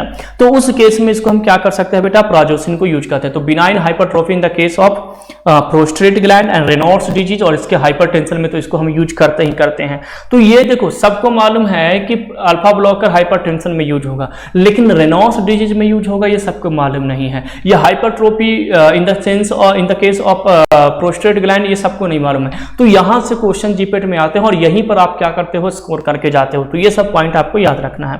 Prazosin improve urine flow and reduce residual urine in bladder. अच्छा, होता क्या था, तो यूरिनरी ब्लैडर को अल्फा 1 रिसेप्टर क्या करता है भाई, तो डायलेट करता है, जिसके कारण यूरिन ज्यादा स्टोर हो जाती है और उसको एक्सक्रीट और करने में हमें प्रॉब्लम होती है। अब हमने इस रिसेप्टर को ही ब्लॉक कर दिया तो वहां पर ब्लैडर में जो डायलेशन की प्रॉपर्टी थी वो बंद हो गई, तो अब यूरिन आउटफ्लो बहुत ही अच्छे से वहां पर होगा। ये वाले पॉइंट को यहां पर ये समझा रहा है। नेक्स्ट है फेंटोलामिन ड्रग है बेटा, इसी के अंदर में फेंटोलामिन एंड फिनॉक्सीबेंजामिन नॉन सिलेक्टिव ब्लॉकर है। एक्चुअली ये नॉन सिलेक्टिव का मतलब है कि ये alpha 1, alpha 2, alpha 2A, alpha 2B किसी को ये ब्लॉक कर सकते हैं, बीटा को ब्लॉक कर सकते हैं। ये नॉन सिलेक्टिव है, किसी एक को टारगेट नहीं कर रहे हैं। जैसे हमने यहाँ पर क्या देखा कि प्राजोसिन अल्फा 1 एंटागोनिस्ट है, केवल अल्फा 1 को टारगेट करेगा, तो वो सिलेक्टिव हो गया और ये क्या हो गया, नॉन सिलेक्टिव हो गया, जो किसी को नहीं टारगेट करते हैं, किसी को भी टारगेट कर सकते हैं, किसी पार्टिकुलर एक को टारगेट नहीं करते हैं। तो भैया फेंटोलामिन और जो फिनॉक्सीबेंजामिन ड्रग है बेटा वो क्या है, स्पेशली यूज्ड क्या है, नॉन सिलेक्टिव ब्लॉकर है, specially used for phaeochromocytoma. Phaeochromocytoma का मतलब मैंने प्रीवियस क्लास में आपको बताया था कि एड्रिनल ग्लैंड में क्या हो जाता है बेटा, ट्यूमर हो जाता है, जिसके कारण एड्रिनलिन की सेक्रेशंस क्या हो जाते हैं, ज्यादा होते हैं। तो एड्रिनलिन की सिंथेसिस ज्यादा होगी तो आपको मालूम है कि एड्रिनलिन अगर रिलीज होगा तो अल्फा और बीटा ब्लॉकर, अल्फा और बीटा दोनों रिसेप्टर एक्टिवेट होंगे, और अल्फा और बीटा रिसेप्टर अगर दोनों एक्टिवेट होते हैं तो बीपी क्या होगा, इंक्रीज होगा, आपको मालूम है। तो यहाँ पर उसको फियोक्रोमोसाइटोमा के केस में ड्रग को हम यूज करते हैं ताकि फियोक्रोमोसाइटोमा ठीक हो जाए, एड्रिनलिन कम रिलीज हो, अल्फा और बीटा कम एक्टिवेट हो और बीपी कम बढ़े। आया समझ में? तो इस कॉन्सेप्ट को याद करना, हमेशा कॉन्सेप्ट को आगे करके चलोगे जी, मतलब कॉन्सेप्ट को, चीजों को लेकर के चलोगे तो आपको रटने की जरूरत ज्यादा नहीं पड़ेगी। नेक्स्ट है क्लोनिडीन विड्रॉल। ये क्लोनिडीन विड्रॉल के केस में भी यूज होते हैं, चीज रिएक्शन में यूज होते हैं, where circulating calcium acetylase are responsible for the rise in BP. Carboxylase जो एंजाइम्स है जहां पर बीपी को एक्टिवेट करने के लिए रिस्पॉन्सिबल होता है बेटा, उस केस में भी हम ड्रग को क्या करते हैं, यूज करते हैं। They block alpha 1 alpha 2 receptor. मैंने बताया ना कि ये स्पेसिफिक नहीं है, किसी एक को सिलेक्टिव इनके पास प्रॉपर्टी नहीं है, अल्फा 1 और अल्फा 2 दोनों को क्या करेंगे, ब्लॉक करेंगे। नेक्स्ट है postural hypotension is common side effect. इसके साइड इफेक्ट जो है बेटा फेंटोलामिन और फिनॉक्सीबेंजामिन के, वो क्या है, पोस्चुरल हाइपोटेंशन, यानी कि पोस्चुरल रीजन में हाइपोटेंशन आपको देखने को मिल सकता है इस ड्रग के साथ। ये आपका हो गया अल्फा ब्लॉकर। नेक्स्ट अपन आते हैं जी बीटा ब्लॉकर पे। बीटा ब्लॉकर में ड्रग है बेटा बीटा एड्रिनल। अच्छा देखो, अल्फा ब्लॉकर बीटा ब्लॉकर यहाँ पर ज्यादा डिटेल में हम नहीं पढ़ रहे हैं क्योंकि 4th सेमेस्टर में एक टॉपिक है जी सिंपैथोलाइटिक और पैरासिम्पैथोलाइटिक, उसमें बहुत डिटेल में हम इन सारे मेडिसिन को पढ़ते हैं, है ना। तो यहाँ पर हमने वही पॉइंट को डिस्कस किया है जो हमारे एंटी हाइपरटेंशन से रिलेटेड है। बाकी उस पोर्शन में जब हमारी जो फार्माकोलॉजी की पहली जो बुक है एसेंस ऑफ फार्माकोलॉजी वॉल्यूम 1, उसमें बहुत अच्छे से अल्फा ब्लॉकर बीटा ब्लॉकर सबके इंपॉर्टेंट पॉइंट वहां पर दिए गए हैं, तो वहां तो वो पॉइंट आपको डिस्कस करने ही करने हैं। यहाँ पर जो हाइपरटेंशन से रिलेटेड जो पॉइंट है उसको मैं आपको यहाँ पर क्या कर रहा हूं, बता रहा हूं। तो बीटा एड्रिनर्जिक ब्लॉकर में पहला ड्रग हमने लिया pindolol, used primarily as a anti hypertensive which may be advantageous in patient who develop bradycardia with propranolol। Propranolol drug लेने से ब्रेडिकार्डिया होता है, यानी कि हाइपोटेंशन हो जाता है, बीपी बहुत लो हो जाती है। तो उस केस में हम पिंडोलोल ड्रग ले सकते हैं क्योंकि ये ब्रेडिकार्डिया यानी कि हार्ट रेट को कम करने के लिए रिस्पॉन्सिबल नहीं होता है। सेकंड है atenolol is one of the most commonly used beta blocker for hypertension. Hypertension के केस में एटिनोलॉल को हम बहुत ज़्यादा यूज करते हैं, एंड एंजाइना पेक्टोरिस के केस में भी यूज करते हैं, but not in congestive heart failure. Congestive heart failure के केस में एटिनोलॉल को हम यूज नहीं करते हैं। It has no deleterious affect on lipid profile. Lipid profile के ऊपर कोई अफेक्ट नहीं है। अब आप बोलोगे सर कहाँ से आप लिपिड प्रोफाइल यहाँ पर घुसा दिए, कोई सेंस ही नहीं है। तो लिपिड प्रोफाइल से क्वेश्चन है, जब आप क्वेश्चन टेस्ट सीरीज यूज करोगे, प्रीवियस ईयर के क्वेश्चंस लगाओगे, तो ये क्वेश्चन है कि लिपिड प्रोफाइल पर इसका कोई अफेक्ट है कि नहीं। तो वहीं से मैंने इस पॉइंट को यहाँ पर एक्स्ट्रा ऐड कर दिया है ताकि वो भी क्वेश्चंस आपको क्या हो जाए, सॉल्व हो जाए, अगर ऐसे क्वेश्चंस आपको देखने को मिलते हैं तो। नेक्स्ट है इस्मोलोल।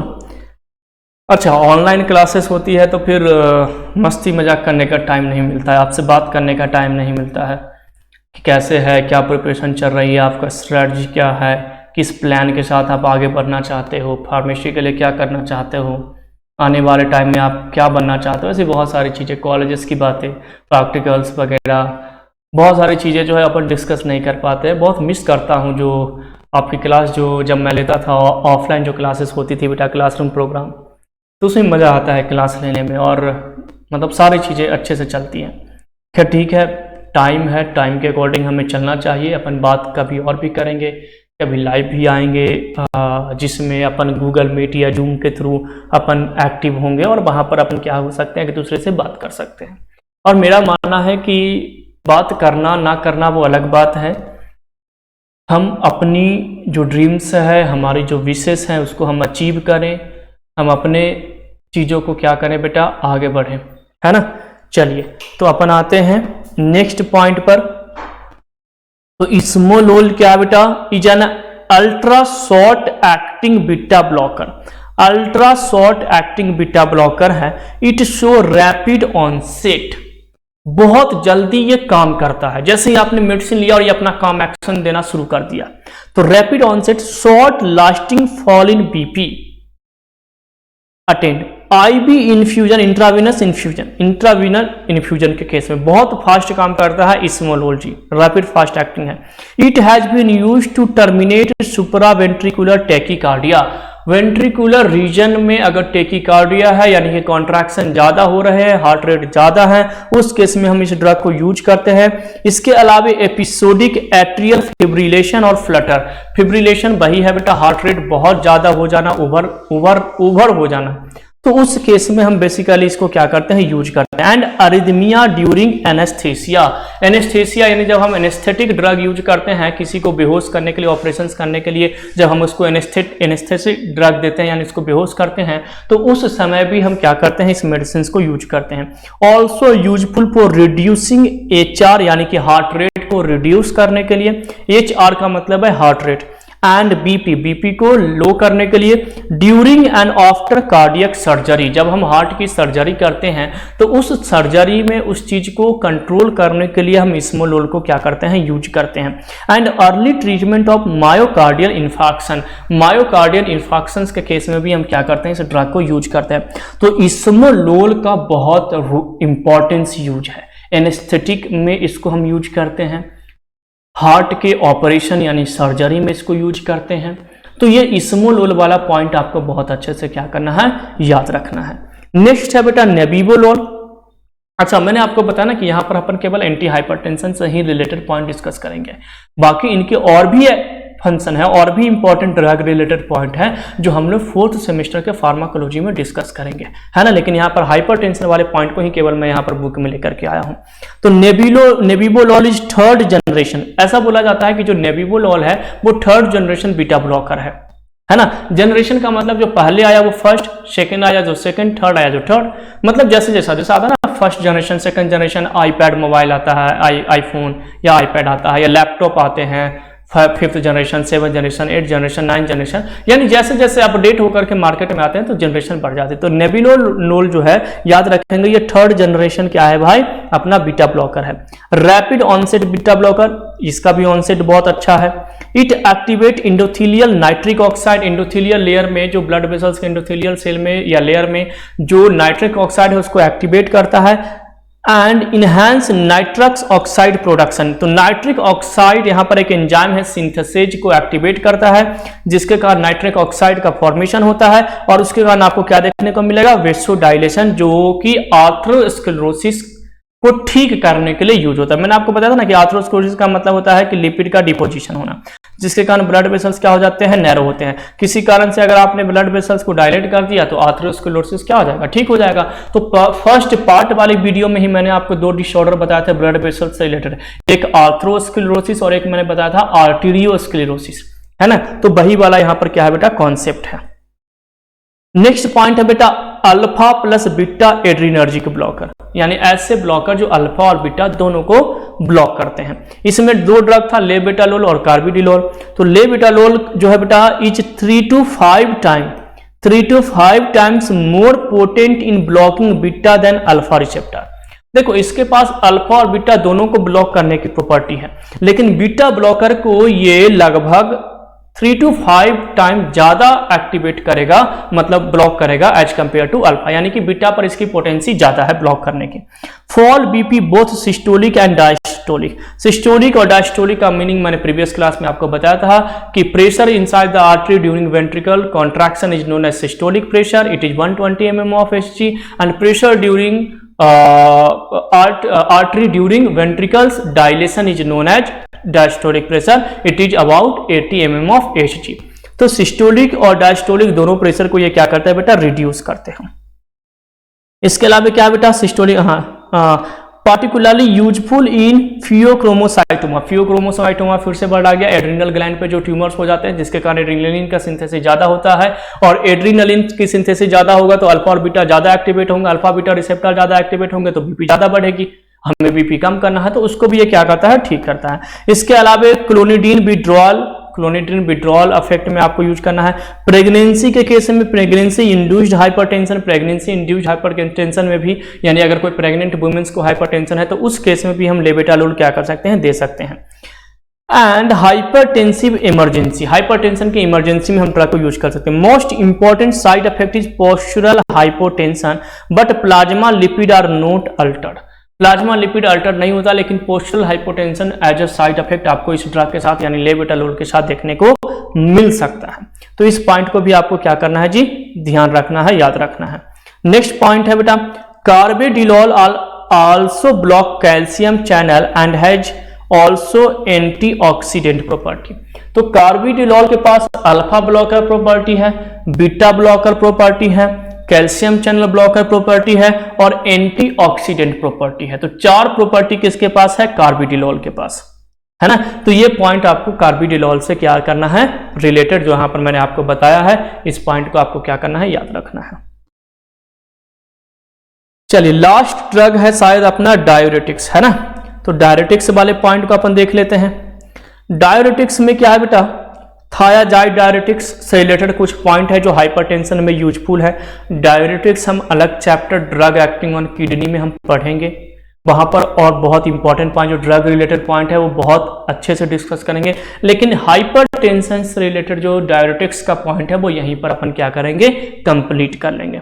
तो थायाजाइड में है, thiazide diuretics are preferred first line anti hypertensive for patient who elderly obese hypertensive. अगर किसी को पहली बार हाइपरटेंशन हुआ है, नई हाइपरटेंशन है, तो उस केस में थायाजाइड डायूरेटिक्स को फर्स्ट लाइन ड्रग में रखा जाता है। क्यों रखा जाता है, क्योंकि डायूरेटिक्स जो है, ये डायूरेटिक्स वो मेडिसिन होते हैं जो यूरिन की एक्सक्रीशंस को फास्ट करते हैं। तो बॉडी के ब्लड, देखो ब्लड का वॉल्यूम बढ़ता है तो ही हमारी बीपी होगी, ऑब्वियसली। पाइप में वॉल्यूम कम कर दो और ब्लड में क्या प्रेजेंट है, तो अप्रोक्स 50% वाटर प्रेजेंट होता है, और वाटर को अगर हमने यूरिन के थ्रू बाहर रिलीज कर दिया, निकाल दिया, तो ब्लड की वॉल्यूम कम हो जाएगी, जिसके कारण बीपी क्या हो जाएगा, कंट्रोल हो जाएगा, है ना। तो बीपी कंट्रोल करने का फर्स्ट लाइन ड्रग हमारा डायूरेटिक्स में थायाजाइड आता है अल्डर के केस में। नेक्स्ट है chlorthalidone is longer acting than hydrochlorothiazide. Thiazide के अंदर में ये ड्रग्स मैंने आपको बताया था कि थायराइड्स के अंदर के क्लासिफिकेशंस में कि कौन कौन से ड्रग आते हैं।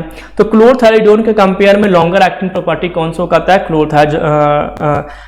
हाइड्रोक्लोरथायाजाइड ड्रग जो है वो वहां पर शो करेगा। The most likely mechanism of actions of thiazide is long term is reductions in total peripheral vascular resistance, यानी कि टीपीआर जो हमारा है, टोटल पेरिफेरल वैस्कुलर जो रेजिस्टेंस है, उसको ये क्या करता है बेटा, रिड्यूस करता है। And improved compliance of resistance vessels, जो रेजिस्टेंस हुई है जिसके कारण बीपी बढ़ी थी, उसको ये क्या करते हैं, रिड्यूस करते हैं। नेक्स्ट है thiazide do not cause symptomatic postural hypotension. अभी हम लोग क्या देख रहे थे, तो अल्फा प्लस बीटा ब्लॉकर में हाइपोटेंशन देखने को मिल रहा था, अल्फा बीटा ब्लॉकर में। यहां पर हाइपोटेंशन साइड इफेक्ट आपको देखने को थायाजाइड डायूरेटिक्स के साथ नहीं मिलेगा। दे डिक्रीज रीनल कैल्शियम एक्सक्रीशंस, रीनल्स यानी किडनी से कैल्शियम के एक्सक्रीशंस को क्या करता है बेटा, डिक्रीज करते हैं। विच में improve calcium balance in elderly patient and they restore responsiveness to other anti hypertensive when tolerance has developed or prevent development of tolerance। ये क्या करता है, कैल्शियम को रीनल्स कैल्शियम के एक्सक्रीशन को डिक्रीज करता है, जिसके कारण कैल्शियम की बैलेंस बॉडी के अंदर बनी रहती है। नेक्स्ट पॉइंट है बेटा, डायूरेटिक्स में prefer in low dose for long time therapy instead of high dose of drugs like central sympatholytic, alpha and beta adrenergic blocker। देखो अल्फा ब्लॉकर, बीटा ब्लॉकर या सेंट्रल सिंपैथोलाइटिक ड्रग जो थे बेटा अपने कार्बिटोल और लेविटालोल, ये सब क्लोनिडीन और मिथाइल डोपा जो था, इन सब के कंपेयर में ये अगर आप डायरेटिक्स डोज देते हो, डायरेटिक्स मेडिसिन देते हो, तो इनका डोज जो है बेटा वो आपको कम देना पड़ेगा, कम डोज में ही आपको काम चल जाएगा। नेक्स्ट पॉइंट है बेटा, thyroid potentiate all other anti hypertensive except dihydropyridine derivative of calcium channel blocker. Dihydropyridine derivative में क्या हो जाते हैं, कौन से ड्रग आते हैं, तो अभी मैंने कैल्शियम चैनल ब्लॉकर में बताया था कि फिनाइल अल्किल एमीन के अंदर में कौन आता है, बिरापामिन। डिल्टियाजिम कहां पर आता है, तो बेंजथायाजिपिन के अंदर में आता है। अब इसको छोड़ करके जो भी कैल्शियम चैनल ब्लॉकर है वो कहां पर आते हैं, तो डाईहाइड्रोपायरिडीन डेरिवेटिव में आते हैं। तो क्या कह रहा है मेडिसिन ड्रग पॉइंट कि thyroid potentiate all other anti hypertensive drug, केवल इसको छोड़ करके, यानी कैल्शियम चैनल ब्लॉकर में डाईहाइड्रोपायरिडीन डेरिवेटिव्स को छोड़ करके जितने भी ड्रग्स हैं उन सबको ये पोटेंशिएट करता। तो ये बहुत इंपॉर्टेंट पॉइंट आपको हो जाता है जी, थायराइड से रिलेटेड। समझ में आया पॉइंट, है ना। तो कैल्शियम चैनल ब्लॉकर, सारे कैल्शियम चैनल ब्लॉकर को ये प्रमोट करेगा, उसके मेडिसिन को पोटेंसी प्रोवाइड करेगा डायरेटिक्स, लेकिन किसको छोड़ करके, तो डाईहाइड्रोपायरिडीन डेरिवेटिव को छोड़ करके। नेक्स्ट है, thyroid anti hypertensive action is attenuated by NSAID. NSAID के साथ इनका एक्शन क्या होता है, एटेन्यूएट आपको देखने को मिल सकते हैं। नेक्स्ट है, सम डिजायरेबल प्रॉपर्टीज ऑफ थायराइड। कुछ थायराइड की इंपॉर्टेंस और डिजायर प्रॉपर्टी है बेटा। फर्स्ट है, नो फ्लूइड रिटेंशन, फ्लूइड की रिटेंशन नहीं होती है, वाटर अंदर नहीं फील होते हैं, नो स्टे होते हैं। No tolerance, tolerance behaviour develop नहीं होती है। Low incidence of postural hypotension, hypotension जो है बहुत कम देखने को मिलती है postural. And free from side effect, specially CNS, central nervous system से रिलेटेड जो साइड इफेक्ट आपको देखने को मिल रहा था वहां पर, वो सारे साइड इफेक्ट आपको यहां पर देखने को नहीं मिलता। तो ये कुछ एडवांटेजेस हैं जी किनके, डायरेटिक्स के। इसलिए तो बोला जाता है कि डायरेटिक्स जो है वो हाइपरटेंशन वाले पेशेंट को दिया जाता है। नेक्स्ट है, thyroids are low cost but more effective in elderly patient and those with isolated systolic hypertension। तो सिस्टोलिक हाइपरटेंशन अगर किसी को है तो उस केस में थायराइड्स जो है वो उसको दिया जाता है, इफेक्टिव शो करता है और लो कॉस्ट में आता है। नेक्स्ट है, ये भी उसका एक एडवांटेजेस है, thyroid decrease calcium excretion, calcium के एक्सक्रीशन, रीनल कैल्शियम एक्सक्रीशन को ऑब्वियसली ये डिक्रीज करता है। That's by lower risk of osteoporosis. अब देखो कैल्शियम का अगर कंसंट्रेशन बॉडी में कम हो जाएगा तो आपको मालूम है ओस्टियोपोरोसिस हो जाएंगे, बोन्स जो है वो क्या हो जाएंगे, वीक हो जाएंगे, कमजोर हो जाएंगे। तो कैल्शियम के एक्सक्रीशंस को ये क्या करता है, कम करता है। उस कारण से आपको ओस्टियोपोरोसिस जो है वो देखने को नहीं मिलेगा। तो ये कुछ एडवांटेजेस थे जी, किसके एडवांटेजेस थे, थायराइड के, कि अगर आप thyroid diuretics as a anti hypertensive drug के रूप में यूज करते हो तो आपको क्या क्या चीजें बेनिफिट्स देखने को मिल सकती है। तो ये पॉइंट को आपको अच्छे से पढ़ना है, रटना नहीं है, चीजों को समझना है। कॉन्सेप्ट वाइज हो सकता है कुछ चीजें आप अभी नहीं समझ रहे होंगे, लेकिन आ जाएगा समझ में बेटा। धीरे धीरे ये सारे टर्म्स पे जब आप कमांड बनाओगे तो आपको ये फार्माकोलॉजी अब समझ में फिर आने लगेगी। और समझना पड़ेगा बेटा, अगर आपको अच्छे से कुछ करना है तो आपको ये चीजें समझनी पड़ेगी, है ना। हमारे प्रोफेशंस में बहुत ही ज्यादा स्कोप है, ऐसा नहीं है कि स्कोप नहीं है। दुनिया में सबसे ज्यादा पैसा कोई भी कंट्री हेल्थ के ऊपर ही लगाती है। और हेल्थ जो है, देखो हेल्थ पहले क्या था, रोटी कपड़ा और मकान, अब हो गया है रोटी कपड़ा मकान और दवाई। बगैर मेडिसिन का कुछ नहीं होना है। एक बच्चा पैदा भी होता है तो मेडिसिन खाते हैं उनके पेरेंट्स, और अगर कोई एजेड पर्सन डेथ भी करता है तो मेडिसिन खाते खाते हैं। यानी मेडिसिन तो हमारे लाइफ का एक तरह से वो ब्रीदिंग, जैसे ऑक्सीजन है ना, वैसे ही मेडिसिन हो गई है। लेकिन आपको यहाँ पर एक्यूरेसी मेंटेन करना होता है। यहाँ पर ये आप इंजीनियर नहीं हो कि अगर आपने खराब बनाई और कार खराब निकला तो मार्केट से वापस होकर के आप फिर से उसको रिपेयर करके ला दोगे। आपने मोबाइल बनाई, सॉफ्टवेयर इंजीनियर हो, मोबाइल बनाई, मोबाइल खराब निकला, फिर से मार्केट से हम उसको वापस रिपेयर करेंगे, नहीं। आप मेडिसिन बना रहे हो। आप अगर मेडिसिन बनाए और अगर वो दवा दवा खराब निकली तो किसी की जान चली जाएगी। तो यहाँ पर एक्यूरेसी होती है बेटा, यहाँ पर प्रिसीजन होते हैं 99.9 यानी 99.9 होता है, ना 99.8 ना 100। मतलब जो भी पॉइंट वो दिए है उतना ही हमें लाना होता है। इसीलिए इस प्रोफेशन में मेहनत करना बहुत जरूरी है। और अगर आपने एक बार मेहनत कर ली, जीपीएट स्नाइपर अगर आपने क्रैक कर लिए, नो डाउट आपकी पैकेजेस अच्छे होंगे, आपकी लाइफ जो आगे आने वाली है बहुत अच्छे से क्या होगी, चलेगी। चलिए नेक्स्ट ड्रग पे अपन आते हैं, फ्रोसोमाइड। कभी और अपन कैरियर काउंसलिंग पे बात करेंगे। फ्रोसोमाइड क्या है बेटा? तो frusemide is strong diuretics but it has less anti hypertensive property than thiazide. है तो स्ट्रॉन्ग प्रॉपर्टी इसके पास, स्ट्रॉन्ग डायरेटिक्स है, लेकिन थायाजाइड के कंपेयर में इसके पास एंटी हाइपरटेंसिव प्रॉपर्टी कम है। एंटी हाइपरटेंसिव, हम दूसरी प्रॉपर्टी की बात नहीं कर रहे हैं क्योंकि डायरेटिक्स अलग चैप्टर है, लेकिन यहां पर हम एज ए एंटी हाइपरटेंसिव इसको डिस्कस कर रहे हैं। नेक्स्ट है frusemide are more liable to cause fluid and electrolyte imbalance, weakness and other side effect. Frusemide के कारण जो इलेक्ट्रोलाइट इम्बैलेंस बॉडी में हो सकती है, वीकनेस हो सकते हैं, ऐसे कुछ साइड इफेक्ट आपको देखने को मिल सकते हैं। नेक्स्ट है frusemide is known to be preferred over hydrochlorothiazide when hypertension is accompanied by congestive heart failure और chronic renal failure. Chronic renal failure, renal का मतलब किडनी, किडनी अगर फेल हो जाए, क्रोनिक और एक्यूट दो लेवल होते हैं, एक अपना होता है एक्यूट लेवल और एक अपना होता है क्रोनिक लेवल। तो एक्यूट का मतलब होता है माइनर यानी कि ज्यादा टेंशन वाला नहीं है जी, और क्रोनिक का मतलब होता है मेजर यानी कि प्रॉब्लम जो है वो सीरियस आ गई है।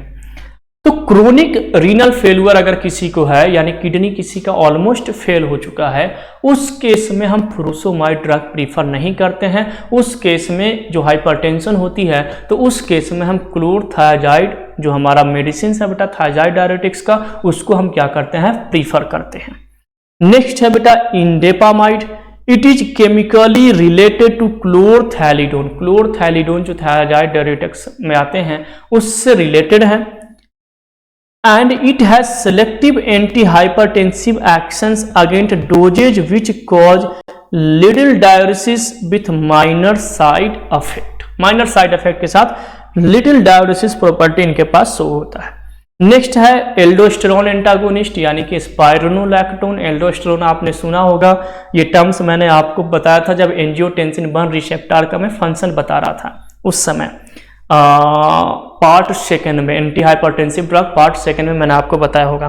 तो स्पाइरोनोलैक्टोन एंड इपिलिरोनोन, इस ड्रग के बारे में इंपॉर्टेंट पॉइंट क्या है कि both are used with thiazide diuretics. ये दोनों ड्रग थायाजाइड डायरेटिक्स के रूप में यूज होते हैं। पहला इंपॉर्टेंट पॉइंट आपको याद रखना है। सेकेंड है eplerenone gives less side effect than aldosterone. Aldosterone से कम ये क्या करते हैं, साइड इफेक्ट क्या करते हैं, शो करते हैं। तो ये अपना चैप्टर जो है बेटा anti hypertensive drug finally complete हुआ। अब आप एंटी हाइपरटेंसिव ड्रग के क्वेश्चंस लगा सकते हैं और 1 से 2 दिन के अंदर मैं एंटी हाइपरटेंसिव ड्रग का टेस्ट भी अपलोड करूंगा।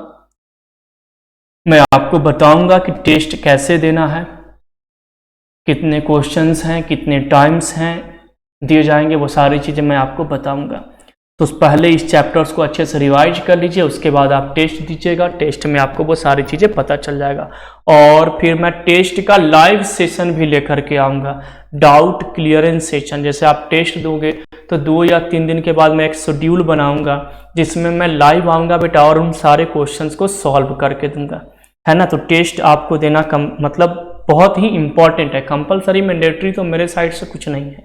आप चाहो तो देखो, नहीं चाहो तो नहीं देखो, चाहो तो दो, नहीं देना है तो नहीं दो, लेकिन हमें अपनी प्रोफेशंस के लिए अच्छे काम करने हैं तो हमें टेस्ट देना होगा। अपना स्कोर, अपनी स्टेटस चेक करनी है तो हमें टेस्ट देना होगा। तो इसीलिए टेस्ट जरूरी है। कोई नए स्टूडेंट हैं जी तो आपको मैं बता दूं बेटा कि हमारे प्ले स्टोर पे, आपके मोबाइल के जो प्ले स्टोर है बेटा, प्ले स्टोर पे आप सर्च करेंगे फार्मा एस्पायरेंट। क्या सर्च करेंगे, फार्मा एस्पायरेंट। तो फार्मा एस्पायरेंट सर्च करेंगे और इस ऐप को क्या कर लेंगे बेटा, डाउनलोड करेंगे। और डाउनलोड करके आप क्या करेंगे बेटा, तो डाउनलोड करके आपको बैच कोड पूछेगा। तो यहाँ पर बैच कोड है बेटा, जो 7 सेमेस्टर के स्टूडेंट हैं उनके लिए है PA, है ना, P है ये, PA 2022। जो 5th सेमेस्टर के स्टूडेंट हैं उनका बैच कोड है जी, 5th वाले का बैच कोड है PA 2023।